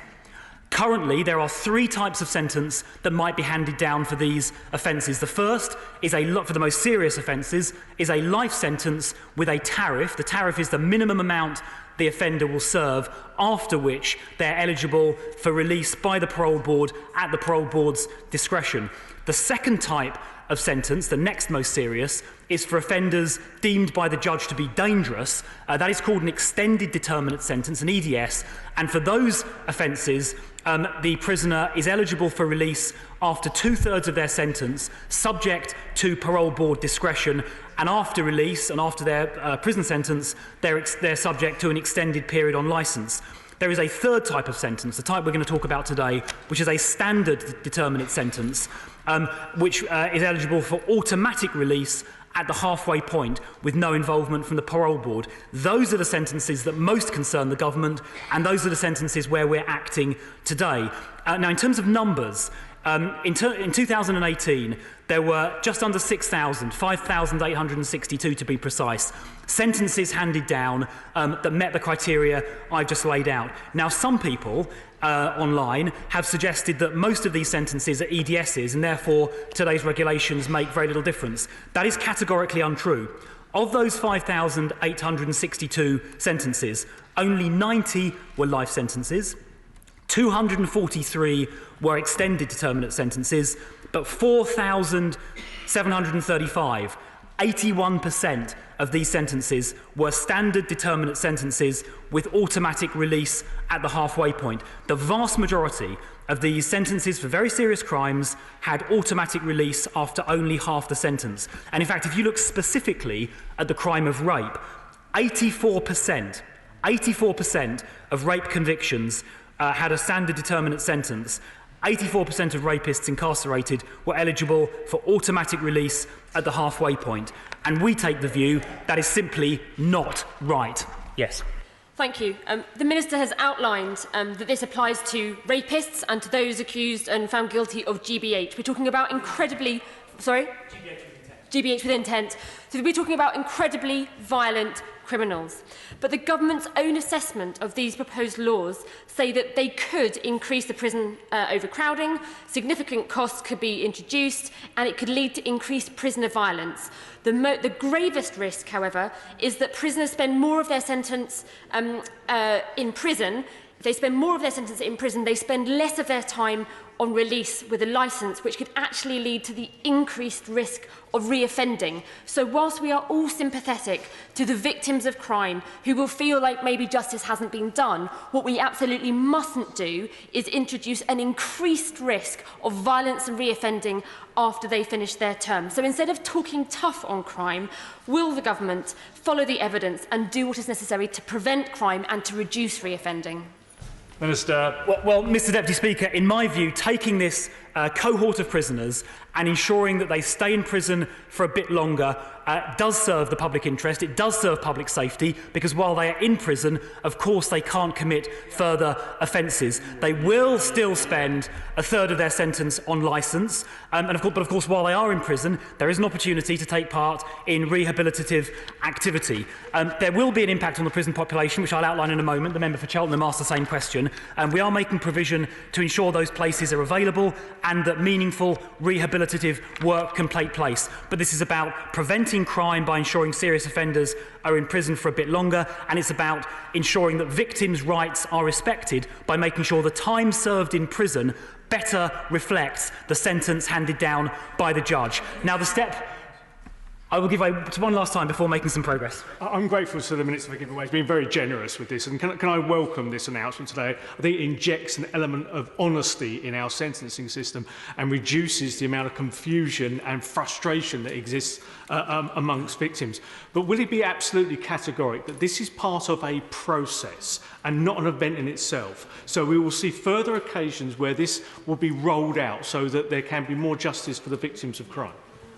Well, my honourable friend, the member for Dartford, has been a tireless campaigner for victims' rights and to ensure that justice has been done. I can give him the assurance he is asking for. This is just a first step, and with the sentencing white paper and bill later this year, there is scope to go further and take wider action across the sentencing field, and I look forward to working with him and other colleagues in this area. Now, how can I resist an intervention from the member for Bath? I'm very grateful for him to give way. Absolutely, it is important that victims get justice and that it's seen that justice is being done. But on this side of the House, we do worry about the languages that have been used and that we do not have enough emphasis on rehabilitation. Will he come forward in the future to really point out how effective rehabilitation is actually going to work, in addition to tougher sentences that has to be? Well, I think the Honourable Lady is making a very fair point. Sentencing and more time in prison for serious offenders is, of course, very important for the reasons that members have outlined. But rehabilitation is important as well. She will be aware that the community rehabilitation companies, the private companies that did do some of this work, that work is now being brought back in-house to be provided by the National Probation Service. She will be heartened to hear that the Probation Service and indeed the prison service will be receiving significantly extra money in the next financial year, much of which will specifically address the rehabilitation point that she quite rightly refers to. But Mr Deputy Speaker, let me just outline in more detail exactly what this first step entails. I've defined a cohort of prisoners, or a cohort of offenders rather, and a cohort of offences. And we intend to apply this later release measure for the standard determinate sentence offenders from a half to 2/3, where the sentence is passed down is 7 years or more. That applies to around about 1/3 of the 4,735 standard determinate sentences I referred to earlier. So this measure we're going to, I hope, pass today will apply to 1,450 offenders per year based on the 2018 figures. And to be clear, of those 1,450 offenders affected directly by today's measure, 30% of those were convicted of rape, and a further 30% were convicted of causing grievous bodily harm with intent to cause grievous bodily harm. So we are talking about people convicted of rape and a very, very serious assault. We're going to be making sure that those rapists and serious violent offenders spend 2/3 of their sentence, not half of their sentence, in prison. Now, my honourable friend from Cheltenham asked a question about the prison population. Now, this will clearly start to bite in about 3.5 years' time, because these measures will take effect from the 1st of April this year, based on the date of sentence. So any sentence in the category that I've described, handed down from the 1st of April this year onwards, will have this later release provision applied. So it'll take essentially 50% of 3.5 years minus time on remand, so just under 3.5 years for these measures to start affecting the prison population. The impact assessment, which I can see the Honourable Lady has in her hand, shows that by March 2024, there will be an uplift in the prison population of 50, but by the year 2030, there will be 2,000 extra prisoners in the prison estate as a result of this measure. Now, the government is already taking action to increase the prison estate, which includes accommodating the extra 2,000 prisoners which today's measure will create. We are currently building 3,500 additional prison places at Glenparva, at Wellingborough and at Stocken. And the government committed in the Spending Review 2019, just a few months ago, to build a further 10,000 new prison places. And I know my honourable friend, the Prisons Minister, is working hard on planning for those extra 10,000 places. In fact, it's very timely that the Prisons Minister should be arriving at this very moment. She has clearly been busy working on these extra 10,000 places as we've been speaking. Also give way. Thank the Minister for giving way. Of course, what really matters to victims is that the offences are not committed again and that we are able to rehabilitate prisoners while in prison. Can the Minister assure me, he was talking about rapists earlier, that the new sex offender training programmes, which are no longer called that, Horizon and Kaizen, are actually effective, and that we will have sufficient numbers of staff to deliver them to the new prisoners who will be spending longer inside? Well, my honourable friend, as always, raises an extremely pertinent point. I can confirm that, yes, these programmes will be the subject of focus both by HMPPS and, of course, ministers at the Ministry of Justice. And as I said a few moments ago, the Prison Service and the Probation Service will be seeing significant increases in funding next year as a consequence of the settlement in the Spending Review 2019, and material amounts of that funding will be applied to precisely the programmes that she is providing. Of course, in addition, to the extra 10,000 prison places that my honourable friend, the Prisons Minister, has been working on, we are also spending an extra £100 million on prison security, and in the next financial year alone, the one due to start in a few months, an extra £156 million on prison maintenance. That is on top of the extra 4,581 prison officers that were recruited between October 2016 and September 2019. So, Mr Deputy Speaker, the government is acutely conscious that this increase in prison population of 2,000 does need to be catered for. Plans are in hand to do that, as well as ensuring appropriate levels of resource are dedicated to rehabilitating these extra prisoners. Of course, I give way. Grateful to the Minister. I apologise I came in late, Mr Deputy Speaker. I was at another meeting, but I wonder if the Minister could say what assessment has been made of the likely rates of re-offending among these prisoners who will be released after longer custodial sentences. There is quite a widespread view among penal campaigners that longer custodial sentences will not be as effective at rehabilitation than rehabilitation in the community. So in looking at the long-term need for prison places, I wonder if the government could say what assessment it has made of re-offending rates among these particular individuals. Well, of course, the longer that is spent in prison, the more opportunity there is to deliver rehabilitative services in the context of the prison sentence. Looking at reoffending rates in general, the reoffending rates are actually worse for people serving short prison sentences, which is why I mentioned earlier the importance of focusing, for example, on treatment of mental health and addiction problems as an alternative to short custodial sentences. For the cohort we're discussing today, we don't have precise reoffending figures, but for broadly these kind of offenders serving sentences of, say, 4 to 10 years, that's the closest proxy I've been able to find. The one-year reoffending rate is about 20% at present, but of course we'd like to do more work to reduce that. Mr Deputy Speaker, just in conclusion, there is a second statutory instrument we'll be looking at today, which is a technical SI designed to make sure that consecutive sentences are dealt with in the same way as non-consecutive sentences that I've been describing already. Mr Deputy Speaker,